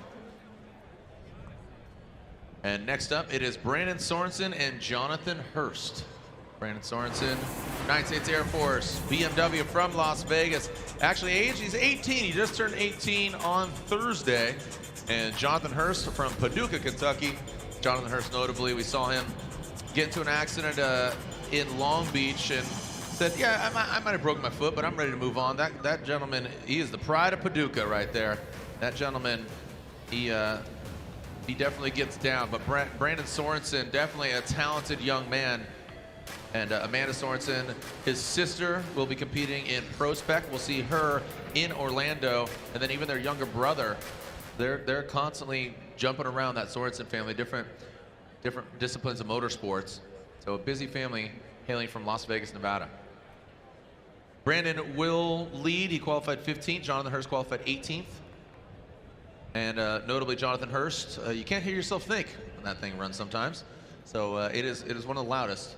Pop lock, pop a diddy pop. It certainly is. We'll see how it goes here. 2 V8s, right, that we have coming up. And we'll see how they perform against one another right now. Brandon Sorensen will lead. Jonathan Hurst giving chase. The Cash Racing AZ Rags BMW coming down into that first inside clip. Jonathan Hurst got a little too aggressive taking that inside line. He had to back off. Now that's not going to set him up. Now into that second outside zone. Brandon Sorensen, look at that. Just riding right the edge of the track. Unfortunately, Jonathan Hurst took that shallower line. It was kind of over before he started. He did gain some distance back. Let's take a look. Let's take a look at this initiation here again, Ryan. Was it Jonathan that set himself up for failure? Yeah, it looks like he wasn't as wide and then got really close. You can see right there, really close. I don't know if there was contact, but he really got inside tight and had to lift off to avoid making serious contact. And because he got off throttle there, Brandon Sorensen got on throttle and pulled away from him, unfortunately. And you can see there that Hurst is making some compromises to earn back that proximity, and you can see how close he was on transition right before inside clip 3. That is almost bumper-to-bumper action right there. That was very, very tight. So he did make some compromises to earn that proximity back. Let's see how Jonathan handles this, being out front now. Brandon Sorensen chasing him down. Love for Jonathan to just show up and really dial it in, but Brandon, fierce competitor at such a young age, and you saw it right there, just out front. The United States Air Force BMW, making sure the track is clear.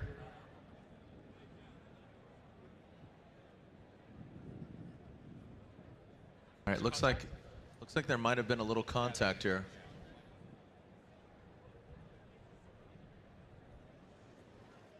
Yeah, it looks like there might have been some contact here, so fault would need to be deemed in order to look at the vehicle. So here we go. We can see the collision the contact that's about to happen right here. You can see that Hurst is actually ahead of Brandon Sorensen right there. Yeah. They make contact. He kind of rubs his front right wheel all the way down the side of Brandon Sorensen's car. Maybe we can get that at full speed to see if anybody was, if somebody, if the chase car was speeding up or if the lead car was slowing down too much. But it is a decel area, so, my first instincts tell me that it was Hurst's fault because Brandon Sorensen does have the right to slow there and does only have to get back on throttle by the inside clip. And it looks like Brandon did get back on throttle at the inside clip, and that's, what kind of caused the drop-off from Hurst. So you can see Hurst is ahead of him there.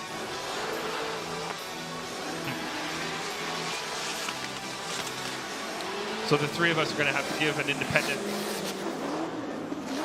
view of verdict outcome. Yeah. All right, so analyzing the instant replay there, Brian Lontaine saying that has to assume that it's Hurst's fault as just getting a little too aggressive, coming in the inside, not allowing any room for Sorensen.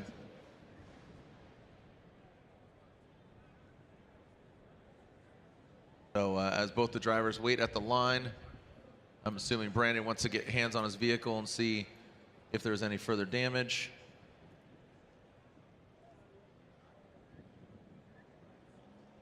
Looks like Brandon is backing out.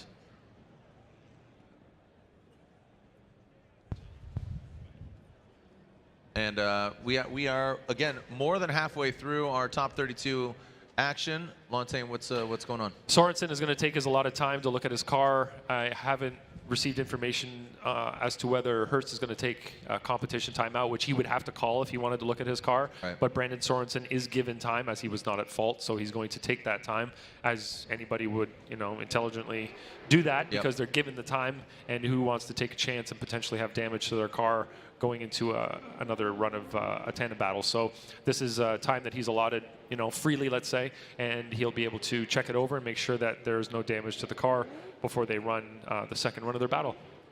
So just bears repeating there. Jonathan Hurst was at fault. No competition timeout is being utilized by Brandon Sorensen. Jonathan Hurst would need to utilize his, and I would have to assume that he won't. But you never know. So on the drone footage here, you can see Kevin is standing there with his clock, which has not been started yet. But I'm guessing as soon as they get their hands on that car, he'll hit start on the clock, and hopefully we can see what kind of time that's going to need to be repaired. All right, Odi Bakchis here, going against Rome Charpentier. Saw both these guys just last weekend at LS Fest. It's good for them to get more track time. But Rome Charpentier and Odi Bakchis. Brian, what's up? Well, we just wanted to point out that that's not an automatic loss for Hurst, just because he's deemed at fault for that. The run continued, everything was fine. So really what we're going to be looking at there is what happened to Hurst after that contact happened, and he fell off quite a bit in terms of proximity. He was not able to stay close to Brandon throughout the run, because when he got really close like that, he had to lift off throttle. He was kind of in a decel as Brandon was getting back on throttle, so he ended up getting left behind in that situation. But since it was his fault, that's on him. Yep. So Brandon is not held responsible for that either. And the only reason the time clock is up there for Brandon is so they have an idea of how long it's taking. Of course, it's not like he's calling a competition timeout. It's strictly to know how long that's taking and to sort of give him a fair amount of time. Yeah, reasonable amount of time and not abusive amount of time. Here we go. So here are the stats for Odi Bakchis, Rome Charpentier. See, fairly similar in age, and Odi Bakchis really wants to get that championship. He's come so close. I know he's got it in him. Is 22 the year, as Odi Bakchis will lead that Falcon Tires field suspension, Silvia S15, Rome Charpentier Garagistic, BMW E36. So Rome leads. Gets shot out of a cannon here, coming down the chute into that first clip. Look at that. Just the experience, the veteran driving nature of Odi Bakchis. You saw he came down the hill and slingshotted out of that first clip. Rome Charpentier not letting Odi run away with it though. And now Odi wraps around that final clip. Brian, I just attribute that to just a lot of history here for Odi, coming here and driving here for so many years. Yeah, I loved his initiation, the way he got to angle, coming up the hill on throttle. You can see that maybe Rome got a little bit wide there after the inside clip 1 area and had to sort of lift off a little bit so he wouldn't go off course, and it sort of put him on his back foot, let's say. He wasn't really performing at his best going up the hill, and you can see Odi pulling away from him here continuously as he gets towards the end of the course, and Rome is just trying to play catch up from that point on. Hear me okay? All right, let's throw it down to Lorette Nickel. Lorette, what's up? Hey, I was just talking to Brandon Sorensen, and there was contact. He said the wheel was ripped out of his hand, and the reason he's calling it 10 is he's just making sure everything is aligned. Right on. Well, thank you very much. And yeah, I mean, that tells you how hard of a contact it was. Well, yep. Oh man, and you don't know what kind of repercussions, how it kind of ripples through the effects and the outcome and performance of your car. Yeah, if you're looking at while he's at angle there, the front left wheel, the back of the wheel would have been pointing out of the fender, and as Hurst came up, and it would have pushed the wheel in kind of straighter, so that yanked it out of his hand. And of course, that's maybe why the angle wasn't so great going around inside clip 1. Here we go, Rome out front, Odi Bakchis in that chase position. So there you can see Rome past that front clip, but Odi Bakchis, you can see the proximity there. Oh, and Rome loops it. And that'll be, unfortunately, all she wrote for Rome Charpentier. Odi Bakchis Flips it around and continues back up the hill. That was very uncharacteristic of Rome, man. Yeah, yeah. Odie didn't skip a beat, though. Just looped the car around to avoid contact, stayed on throttle, and went back down the hill. So let's get a replay, and we'll see what happened. As they initiate, I liked Odie's initiation, even in the chase position. Really snappy, got to angle really well, mimicking what Rome is doing beautifully coming up the hill. And right here, Rome doesn't go all the way out to outside zone number 2. And I don't know if he was trying to push the car out there and ended up getting the car over-rotated as he was approaching outside zone 2. So this should be a pretty easy win here for Odie Bakchis. And as you can see, all 3 judges, myself, Brian, and Chris, all voted for Odie. In that situation, pretty hard to overcome a spin like that. Unfortunately, an incomplete for Charpentier. And there we are. We're seeing the clock with Brandon Sorensen. Time is dwindling down. I don't think they're going to find themselves too deep into it, but you just never know. Yeah, you can see they're not too stressed right now. They're taking their time, doing things properly to make sure the car is still set the right way so that Brandon will have a reliable car and one that is set up the way that he's used to as he heads out to do his the second run of this battle. Yep. And also, if you're here in the building, I want to remind you that during our halftime, go check out the show directly after Top 32 during the halftime break at the GT Radio Tent. We got games, music, giveaways, tire stacking, water bottle chugging challenges. Drivers Kazuya Taguchi, Ryan Littoral, Jeff Jones, Mike Essa, Chris Forsberg, and Travis Reeder, hosted by Nate Chen down there in the pits. Go by and watch the show at the halftime. There is... Got Kazuya Taguchi and Ola Jaeger coming up next. Ula Jaeger and his Toyota Supra. So this is his first competition run of this year since he did not have his car, that Toyota Supra, in Long Beach.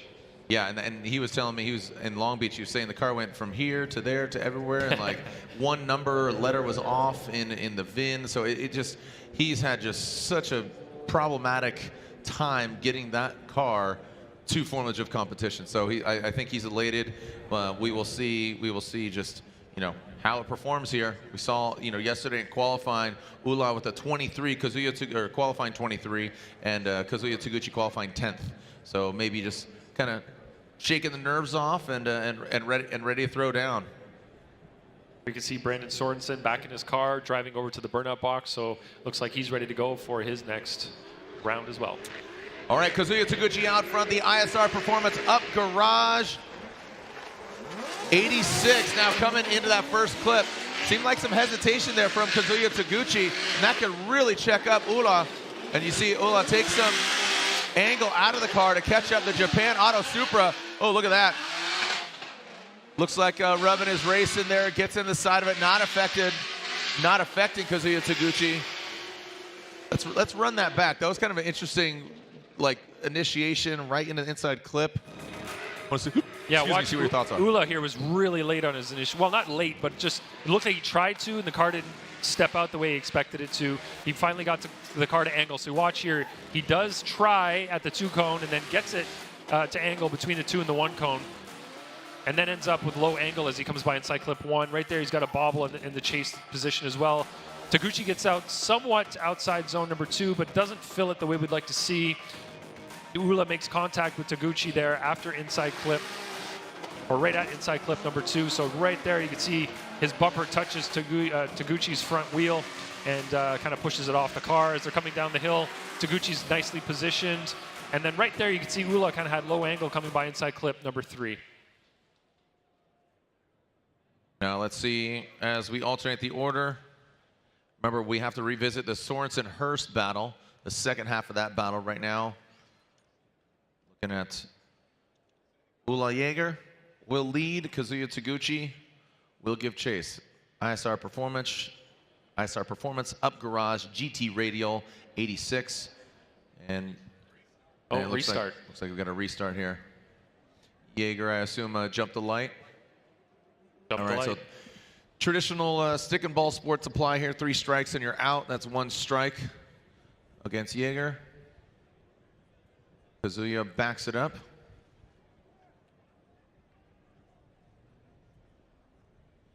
Hopefully we get a clean start here. The start chicane instituted to pair up the vehicles going into the first clip, so there's no drag racing into the first turn. And away they go. Jaeger clean start. Kazuya Taguchi chasing him down. That was weird. Jaeger went to go initiate, kind of straightened out, kind of tank slapped a little bit. Now up the hill, looking a lot more refined than where they started. Out to that second outside zone goes Ula. About the second hash mark though, off of that front clip. Now coming back through the touch and go. And back up the hill, massive angle. Oh boy. Looked like Jaeger was maxing out the angle and Kazuya said, no, I'm not going into that wall. That got a little sketchy there. I heard you even react. Yeah, that initiation from Ula is not great. The initiation is so important when you're in the lead position because that chase car is relying on you to put together a very smooth, quick, and reliable initiation. If you're not getting the car to angle properly ahead of the chase car is going to be thrown off by that. But you can see that Taguchi stays close with him regardless of that. Coming up the hill, both did a good job in outside zone number 1. Taguchi maybe a little bit inside. Pretty similar there in outside zone 2. And then coming down the hill, you can see that Ula missed inside clip number 2. Tire on the rumble strip coming down at the touch and go. And right there, Ula really over angles and slows down going over the finish line. But Taguchi does a great job of avoiding any contact with him.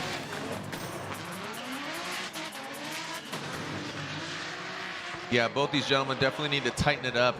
They both had some simple mistakes that could really make the runs that much more fluid. Slide him left for Kazuya Taguchi, right for Ula Jaeger. Kazuya Taguchi gets 1, 2, and 3 votes. Kazuya Taguchi gets the win as Ula Jaeger, and your reasoning there, Lontaine, if you would. It came down to the initiation for me. Ula really had an issue in the chase and the lead position, but of course the one that's most important for us is the lead position. When you make a mistake like that on initiation, it looked like he tried to get the car to angle, it didn't go, kept going straight, and then eventually got to angle. And that's not what we're looking for from the lead driver. Of course, the chase driver is relying on that lead driver to set a very high level of run in front of them, and when you get that type of initiation, it can throw you off. Again, Taguchi did not get thrown off by it, but we still will fault Ula for that. And Ula wasn't as accurate throughout the course either. All right, as we are seeing that Rockstar Toyota Supra, Lorette Nichols got an update. What's up? Having the opportunity to talk to Frederick, I asked, how's everything? He said he's excellent, the car is as well, and he's just trying to get into that warrior mindset. So you can see what's about to happen as Frederick is pulling away, getting ready for his battle in top 32. Guys. Thank you so much, Lorette, as we should be seeing him next against Joao Barion from Brazil. Right now, we are visiting the second half of the Sorensen-Hurst battle. So let's see how this unfolds. With now Jonathan Hurst, the AZ Rags Cash Racing BMW. Pride of Paducah going against Las Vegas' own 18 years old Brandon Sorensen, United States Air Force BMW. Coming down, middle line, wide swing there by Hurst. Into that front clip. Both of them put it on the front clip. Nice and tidy. You can see Jonathan Hurst into that second outside zone. Brandon Sorensen right there. Oh boy. We have contact again. What's cracking here? The drone is in the air, so we will get some good footage from it, hopefully. That is great. So let's see what happened there. Man, we're only in 32. We're already seeing quite a bit of contact here. All right, we have some drone views for you here. They did a great job on initiation, both drivers. A little tap of inside clip 1 by Jonathan Hurst. As they come up the hill, you can see some decent proximity, maybe a little bit tighter line there from the chase driver. As they come through inside clip 1, there was contact, and then the spin occurred. You can see that in the chase position, the Sorensen was putting on a lot of pressure. He was very close, trying to stay with Hurst, because as we said earlier, if you're not close here, you're going to get left behind going down the hill. So right there, it wasn't quite wheel to wheel, maybe it was wheel to fender, but still not ideal, which caused Hurst to spin. It could have locked up that front right wheel. So we're going to have to come up with a definition of, I don't know if we need fault necessarily here because it's the second run, but we'll have to figure out independently, each judge, who we want to fault for that. I mean, theoretically, it could just be the overall outcome, right? Because there won't be repercussions of getting hands on the car. No, exactly. We'll have to have fault in our minds to say who we think would have won that battle based on who was at fault there. So we're going to get one more look here. Apparently this is our one and last look, so get a good view. I don't know. I didn't see much slowdown from Hurst. Yeah, so this is outside of our decel area, our momentum zone. So the lead driver shouldn't be decelling here, but the chase driver also shouldn't be driving into the side of the lead car if that's indeed what happened. You can see there the momentum zone ends at the beginning of outside zone 2, and this was beyond that. It was over by inside clip 2, which is on kind of the, you know, the left side of that bottom hook of that horseshoe area. So definitely outside of the momentum zone area, and this will come down to who slowed or who sped up. So let's watch this live, like at full speed again, and really see, look at Hurst's momentum here. Is he slowing down? Yeah, it kind of looks like he slowed down just before impact. You know, it was you know, there is also a shared fault that the judges can go with. So it can either be shared fault, driver A or driver B at fault. All right, let's see how this transpires here. The second half of this battle after we saw Jonathan Hurst, Cash Racing BMW, getting the side of Brandon, and now Brandon getting the side of Hurst and score it. Here we go. Who's moving on? Sorensen or Hurst? Slide him left for Sorensen, right for Hurst. We got it one more time. We got Brandon Sorensen getting the win. Brandon Sorensen. Birthday weekend continues as he moves on. Jonathan Hurst.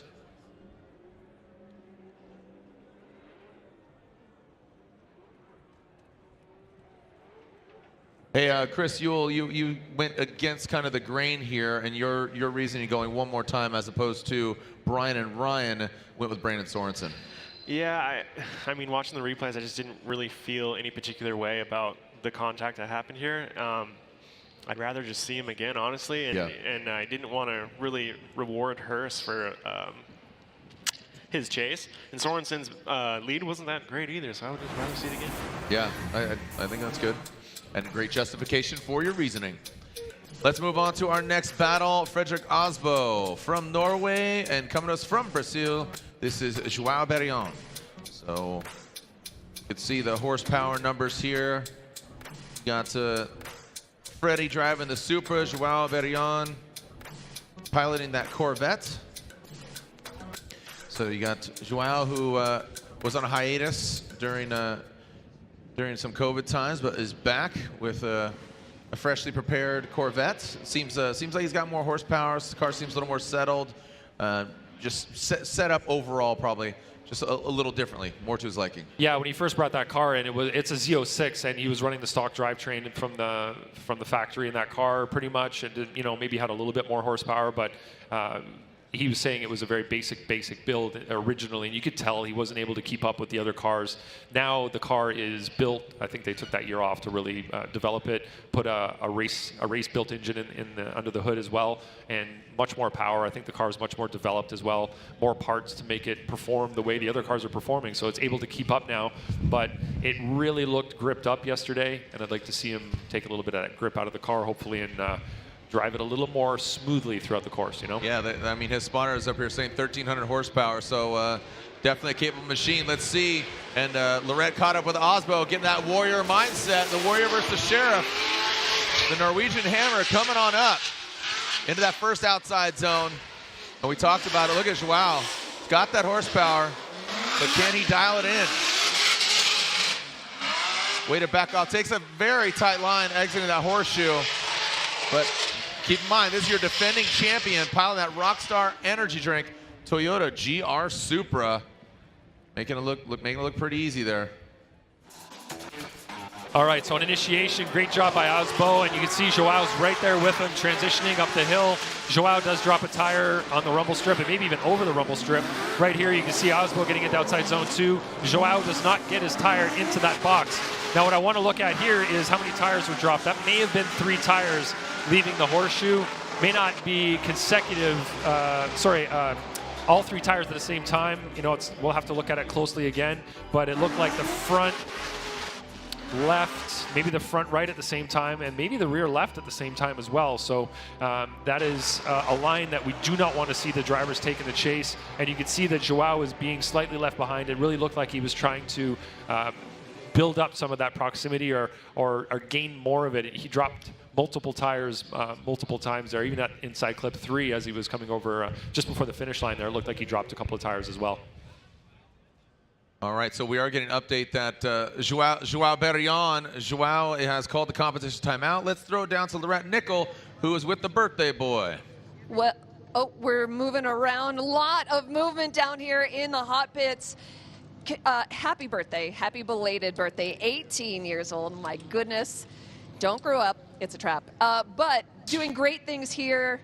You guys installed a new motor, more power for this Atlanta track. Talk to us about that. Yeah, so I mean, going into Long Beach, you know, with everything going on, we're facing like a bunch of parts issues, supply issues, and all of that. So I wasn't able to have my competition motor done in Long Beach. So we finally got it back like the day of Long Beach. We put it in when we got home. This car is pushing over 1,200 horsepower. Thank you to Comp Cams and Whipple Superchargers. But yeah, no, the car is driving phenomenal right now. We've made a few changes over the day, super small ones, but I'm super comfortable, and I'm looking forward to driving against Chelsea in the top 16. Love it. Best of luck, Brandon. Thank you so much. Now, we're going to continue this walk and move right through Brandon's pit. Joao Barion called a competition 5-minute timeout. Hey, Joao. Hi. Called a 5-minute. Can you talk to us about what's going on? Yeah, I just lose the control, I think, behind of Aasbo, got in the humber strips. So my steering just twisted to some sides. We'll just check what happened, probably just small things. Okay. Thank you very much. Guys, back to you. Thank you so much, Laurent Nickel. So some steering issues there going in the rumble strips, and that's what we talked about. You know, when you go with the flow of the course, which is, you know, our left to the right, kind of up the hill and down and go, you know, with the flow. When you go back counter course, it's going to be a little more violent to your vehicle and your suspension and all your components. Definitely, and he went off course on a couple of occasions here as well. So it wasn't just the rumble strip that could have done it, you know, exiting the horseshoe as well. He had 2 to 3 tires off there, inside clip 3, maybe even inside clip 1 on the way up, I think. So multiple times, and that repeated abuse, of course, at the speed they're going. And like you said, running over those rumble strips backwards is not pleasant. We found this morning, fixing up outside zone 1, we found chunks of concrete that were broken off. So that's even going the right way up the rumble strip. Yeah. People, you know, if you drop a tire there, it's about a 4-inch drop on the backside, so that'll hurt your car for sure. Absolutely. All right, we are seeing JTP, Justin Pawlak, and that Falcon tires, Ford Mustang warming up his tires. And here's how the bracket is shaping up. You can see we got 4 more spots to fill, and that means obviously just 4 more battles. And you can see Field, Robbins, Reeder, Jones, Burkett, Power, Castro, Forsberg. Yeah, just overall. And let's see where they're at. Notably, our points leader, Ryan Tuerck, we have yet to see him run. He was somebody that we need to watch, as well as our final battle will be Kenshiro Gushi versus Federico Sceriffo. And Gushi with his brand new car here as well. Here we go, JTP, Justin Pawlak, Wataru Matsuyama in that Buy Now Japan S15. Great looking car, and of course the great looking Ford Mustang. JTP, we got a packed house here at Road Atlanta. Look at that. Seeing all the stands. Great to see everybody just out here in droves and just absolutely enjoying the sport that they love. Let's get those cameras affixed and back to the action. We'll find out what happens with Joao's vehicle if we get it back up to snuff and ready to go against the defending champion. Let's see what we got. JTP will lead. Pawlak qualified 14th. Matsuyama qualifying 19th. Our starter, you can see the lights illuminating once they extinguish. That is go time. Chase car can lead prior to the lights extinguishing. Through the start chicane, coming down the hill and initiating. Point of no return to that first front clip. Matsuyama very aggressive on initiation, ended up biting him, and we've seen that a couple times. If you get too aggressive, you're gonna have to back off, otherwise you're gonna go on this side.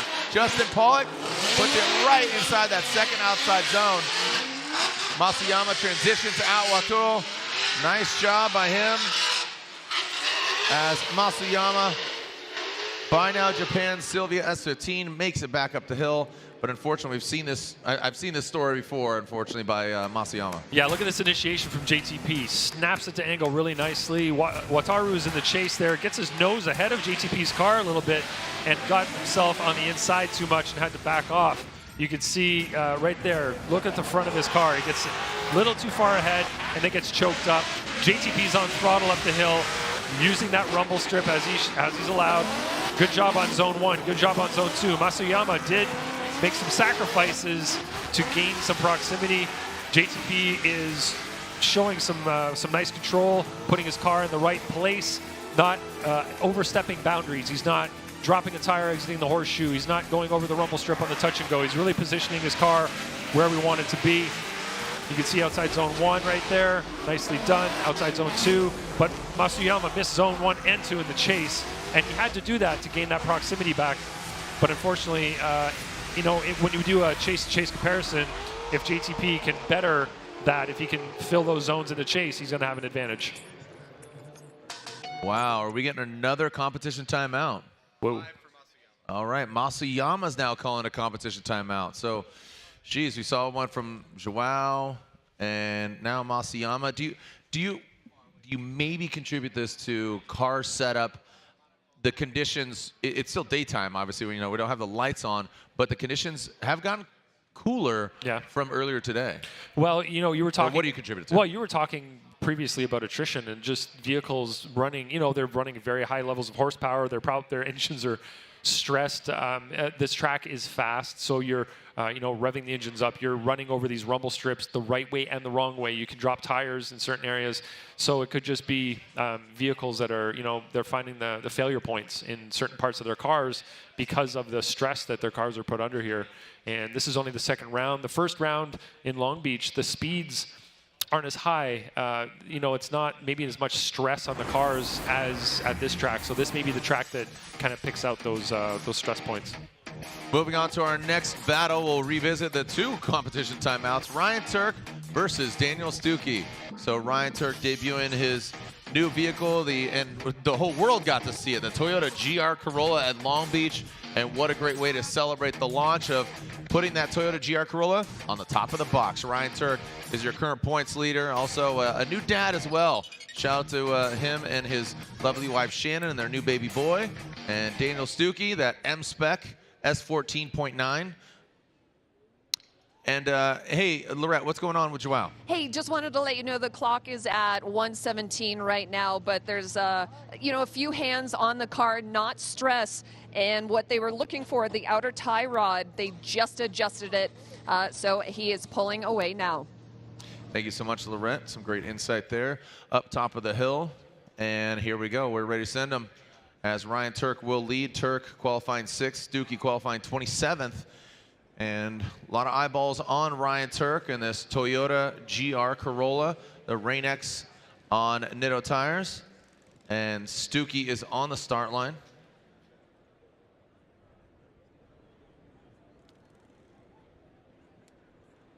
And we see Joao Barion and Frederick Aasbo. So it looks like we'll see Tuerck and Stuki.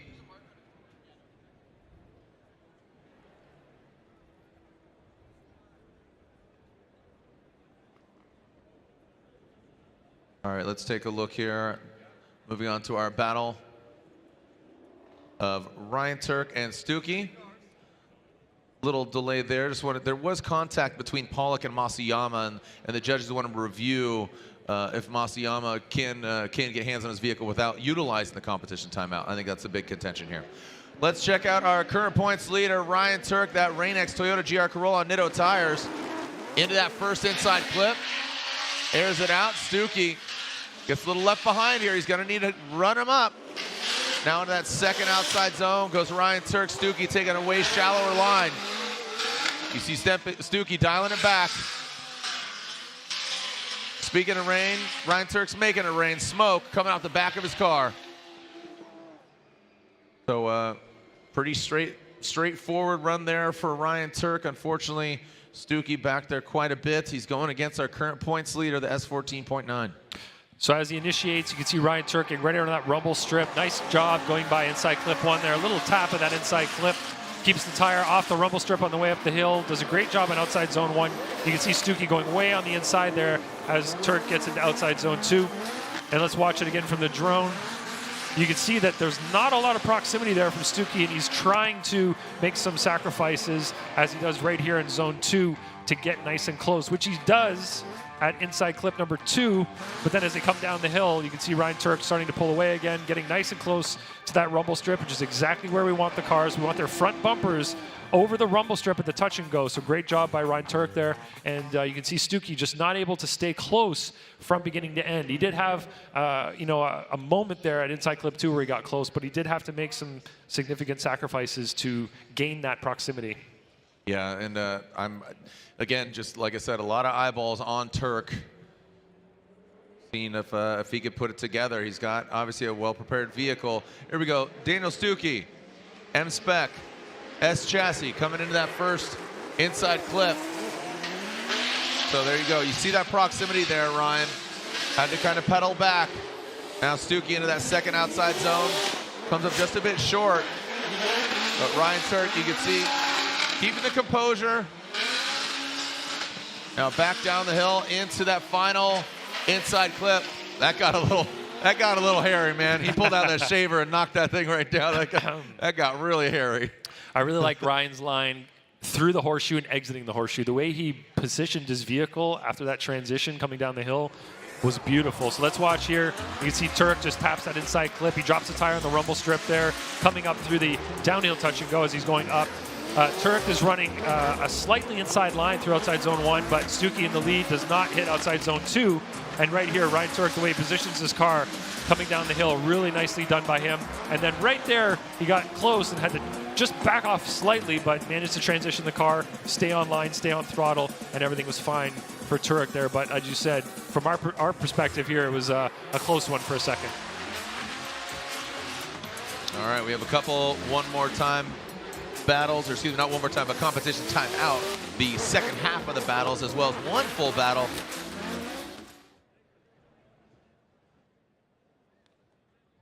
All right, let's see the outcome here between Tuerck and Stuki. Slide him left for the Rockstar driver, that is Ryan Tuerck, or Daniel Stuki on the right. Here we go. Is your current points leader moving on? And yes, he is. Ryan Tuerck in the Rain-X Toyota GR Corolla advances on. Grab a can of Rockstar and enjoy as Rockstar, the official energy drink of Formula Drift. Congratulations to Ryan Tuerck advancing on in that GR Corolla. All right, we can see back there a few cars, 6 in total. Up first, we will see Joao Barion and Frederick Aasbo. Look at that packed house here, baby. Pay for the whole seat, and you're only going to use the edge. You're going to stand on your feet. You're going to get excited as we continue on with some more partying on track. That is how our bracket is shaping up. And again, you can see those third and fourth to last bracket spots there. That is the second half of their particular battles. All right, we're going to take a look at Matsuyama, Justin Pawlak battle. Yeah, we have to go back and determine some fault, Jared. So we're going to look at what happened with JTP and Matsuyama.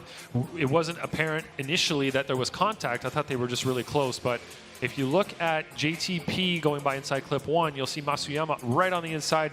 And I believe, from what I remember, his nose got just ahead of JTP's car. You can see right here, he's just ahead of it. And as they approach the clip, you'll see JTP get hit right there by Matsuyama. So we need to assess fault on that. So we're going to get the aerial view here, and you're going to be able to see the contact. So you can see there, Matsuyama is ahead of JTP, and he makes contact right there. And you can see Matsuyama's wheels go straight. Did you see that, Jared? Yep. Right there, the wheel went straight. So that means the front right hit JTP's car, got knocked straight, and Matsuyama of course, believes he needs to touch his car, have a look at it, make sure everything's mechanically okay. So he needs to know who's at fault. All right, taking a look at the entirety of the run.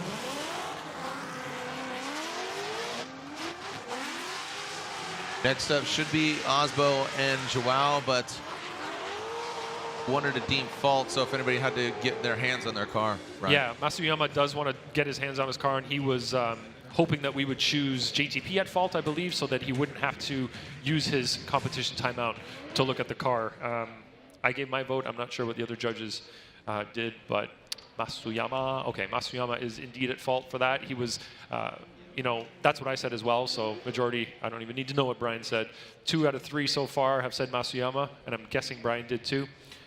Yeah, he did. All 3 of us did. So in that situation, Matsuyama will have to call a competition timeout to look at his car. You could see that Matsuyama was pushing hard. He was making an attempt to stay really close, but he did get ahead of JTP, so his car was not really positioned in the right place. You'd have to think if his car was a little further back in the 3/4 kind of positioning that we're looking for from the chase driver, that he would have had room there to maneuver his car and not make contact with JTP, because he would not have been on that tighter line, making him slightly faster than JTP.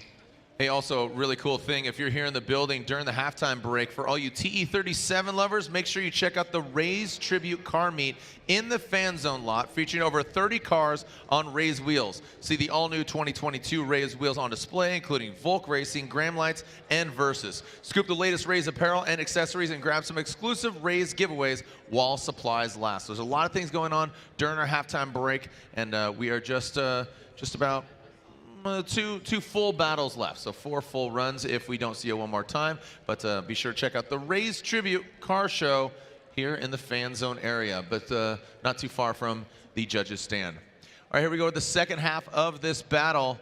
Joao Barion and Frederick Aasbo. And if you can remember, pretty dominant performance there from Frederick Aasbo. But exciting to see Joao Barion, 1,300 horsepower Corvette. Z06, champion in his native Brazil, is taking a look at what's going on here. That front left of Joao, the sheriff's vehicle.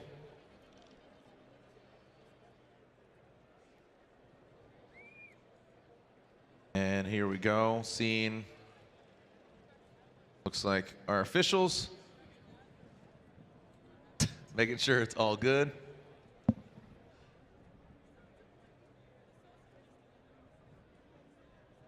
Right, and everybody's in their respective places. See the second half of this battle.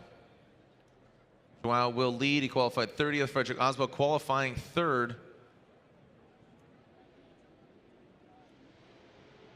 And here we go, coming down. Wow, just almost a standing burnout coming down. Yeah. Something's wrong with that car. No, that back right ain't firing. Yeah, he may have a broken axle or something. Yeah, I think a broken axle. So. What's that? Yeah, axle's done. Sounds like he broke something leaving the line potentially, or in the burnout box. Oh, that's a bummer. That's a real shame for Joao Barion. This is not a restart. Make some noise for him. Joao Barion and Frederick Aasbo. Aasbo will get the win. As unfortunately, Joao, that back right, you can see the smoke coming off that back left, but the right has a one-wheeler peeler there, Ryan. Yeah. Nobody likes a one-wheel peel, Jared. No. I mean, unless I'm going and, like, you know, got oranges, I got things to do. I got orange juice, like that kind of peel's got a one-wheeler peeler. I'm down for that kind of peeling. I would say that's appealing. Definitely appealing.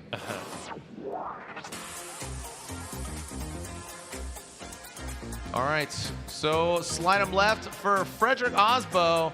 And Lorette is up with Aasbo's Toyota teammate, Ryan Tuerck. Jared, thank you very much. Ryan Tuerck, congrats on that top 32 win. You are coming off that win in Long Beach, really emotional win for you. So coming into Atlanta, what's the mindset? Mindset's just try to get comfortable as quickly as possible and really just make the least amount of mistakes possible. This track is really tough to make consistent proximity without sacrificing somewhere. So that's kind of the give and take on this track. Also, the blind crest up top to outer zone 2 is extremely difficult to nail consistently. So just trying to manage all of those things and while you're chasing your opponent in front of you and all that. So it's a tough track, but this is my favorite one. So, what are some of the sacrifices that you're? Sacrifice mainly comes down to lighter on the angle side and maybe more inside on some of. Try to close proximity, and so that's. And hopefully it's not too bad where the judges ding you big time. So that's just, that's kind of what it is. Perfect, Ryan. Thank you very much. Guys? Was he talking smack there, Ryan? Maybe. He's allowed. It's okay. They don't all love us all the time, you know. I think they like us most of the time, but now and then they're going to feel like they don't love us all the time. That's okay. That's all right. Yeah. It's definitely an unenviable position. Overall today, some contention there with a couple one more time, some competition timeout. I think as the night progresses, the wind's kind of minimizing. The clouds, the smoke gets denser, and vision is going to be a bigger factor. Yeah, if we get the kind of smoke that Jeff Jones was putting down into top 16 in the dark with those headlights and then the lights around the track, of course it's going to be a little bit harder to see out there. But the temperature, I think, is going to be consistent now. It's been cold, and it's going to stay cold, so that's one positive thing for them. They know the track conditions, so that's good. Consistency is key, both on track and obviously for conditions of the vehicle, and make sure it runs good. So here's the second half of the Pawlak Matsuyama battle, and let's see who comes out on top. Like you said, we had that contact, but Matsuyama was at fault. So Pawlak, not a major advantage here, just that contact. So Matsuyama, by now Japan, Sylvia. Oh, look at Justin, just absolutely seething right now. Ready to get his claws into Matsuyama. Well done as he exits out of the horseshoe. Matsuyama with a great lead run, but just given that he had a good lead run, Pawlak was right there. Really well done by both the drivers. Yeah, Pawlak looked really comfortable, and he looked like he was able to stay in proximity without making too many of those sacrifices that Ryan Tuerck was talking about. So as they both come by inside clip one, really good job by both drivers. That's the small sacrifice right there that JTP made on the rumble strip coming up the hill. And then slightly less angle than Matsuyama in outside zone one, but he's on a good line right through this area, through two and through inside clip two. So heading down the hill, much better job there in the chase position from Justin Pawlak because he did have a much better way of chasing. His car was positioned really well. And there we go, slide him left for JTP. Justin Pawlak gets the victory and will advance on. JTP versus Aasbo in 16. And last but definitely not least, another Toyota teammate of Ryan Tuerck is in that Pedal Commander burnout box. A brand new car for this driver, qualified 11th. A great debut of this new car, this Toyota GR86. And he is notably running a V6 turbo setup. So this vehicle can be found, or excuse me, this motor can be found in either the Tacoma or the FJ Cruiser. So again, a Toyota V6, but unique, and the car sounds unique. It sounds like I described kind of like a rally car, just with the pop and just the particular exhaust note. Yeah, it has a more appealing sound than, let's say, a VQ. Yeah. It sounds really good, and it looks like it performs really well. This chassis is phenomenal, even in stock form. And looking at it perform here with Castro and Gushi, they seem both very comfortable in the car immediately. Yeah. Gushi, this is his first round with this car, and right away he looked way better in this car than he did after a couple of seasons in the Supra. So I'm sure he's much happier with this chassis. Yeah, it seems to be suiting him well so far, and just checking him out on social media was definitely elated in regard to his results, his team. Just seems like he's got a fresh mindset with a new car. Ken Gushi versus Federico Sceriffo. We talk about Gushi's car, kind of doting on him and his new car, but Fetty also has a new setup. The car looks familiar, but a new livery with the Pennzoil graphics, kind of an homage livery, but his engine setup, Brian, if you can elaborate on that. Yeah, he's running the V12 that comes in that car, the 599, but I'm told it has a turbo that is quite big, quite large. So it's a single turbo setup on a V12. Yeah, it's about the size of a prize pumpkin. You know, those really big ones that you see at fairs? Yeah. About that big. Yeah. That's a large turbo. Those are the hand kind of signs I'm getting from Chris over there. He's saying it's very, very big. So huge. Car, your eyes on your huge pillar. Huh? Nothing. It's a movie quote. He'd pence now. Here we go. We got Ken Gushi and Federico Sceriffo. Here we go. Gush, let the Gush loose as he is leading that, again, brand new the GR86. Now coming down into that first inside clip. There's that exhaust note. I mean, look at this. Well done by Gushi. Federico Sceriffo coming up the hill. Look at Fedi. Gains some ground. Gushi gets out that second outside zone. Fedi taking a shallower line. And now Gushi coming out of the horseshoe and back down into that final front clip.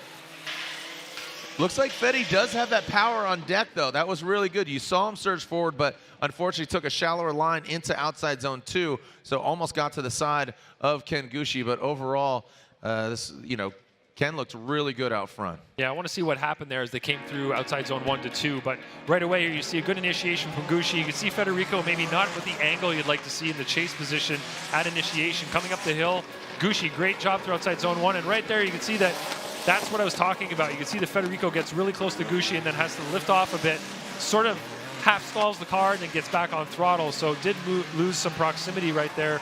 But Gushi's running an awesome line in the lead. Just car looks so fluid. So right there you can see is where Federico got close and then kind of lost his momentum, had to go on an inside line, make some compromises, and then he did manage to kind of gain a little bit of proximity through that move, but I don't think it was one that he wanted to perform. He just got really close to Gushi, had to lift off to avoid contact, and then dropped off a little bit. But I must say that Ken Gushi in the lead looks more confident, more comfortable right away here than I've seen him in years. So, but great job from him. He hit all the right points, and I think the car looked really fluid as well. So in terms of transitions and how settled the car looked, Federico has a pretty high bar to match right now. Well, here we go. We saw him with the clean air, but how is he going to handle it getting that Ferrari all up in his grill?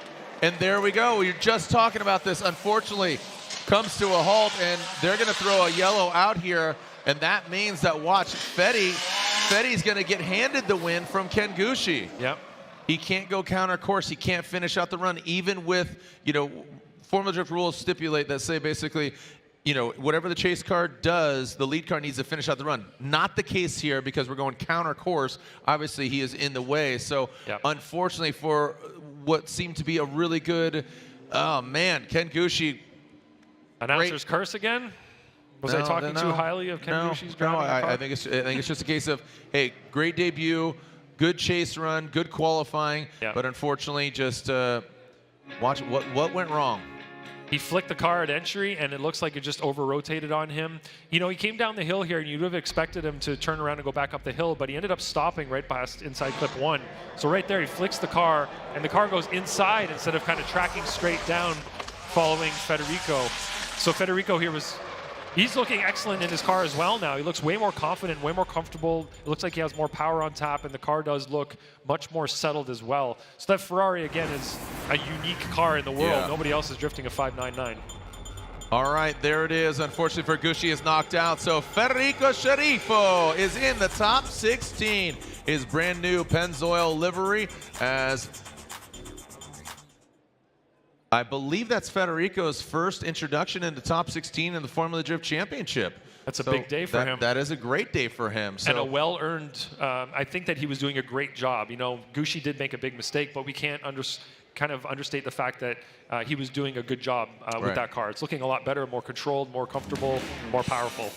And that's how our top 16 bracket has shaped up. Field versus Robbins, Reeder versus Jones, Burkett versus Power, Castro versus Forsberg, Denofa versus Sorensen, Bakchis versus Taguchi, Aasbo versus Pawlak, and Tuerck versus our most recent winner, Federico Sceriffo.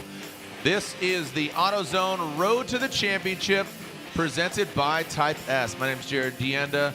Ryan Lontaine, my co-hosts, are our other two judges right next to Ryan Lontaine, Brian Egger and Chris Yule. We'll be back here for more top 16 action.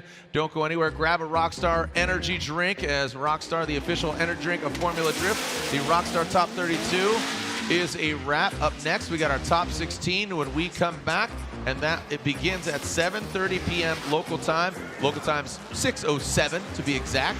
So just about a little less than an hour and a half. We'll be back here, introduce your top 16 drivers, and we will send it to find out who's going to win their carbon fiber trophies here at this iconic track. I've been coming here since 2004. Thank you so much, Ryan Lontano. See you back here. And we'll go grab a bike, go grab a Rockstar. Keep the party going, buddy. See you soon, Jared. Thank you. Send it.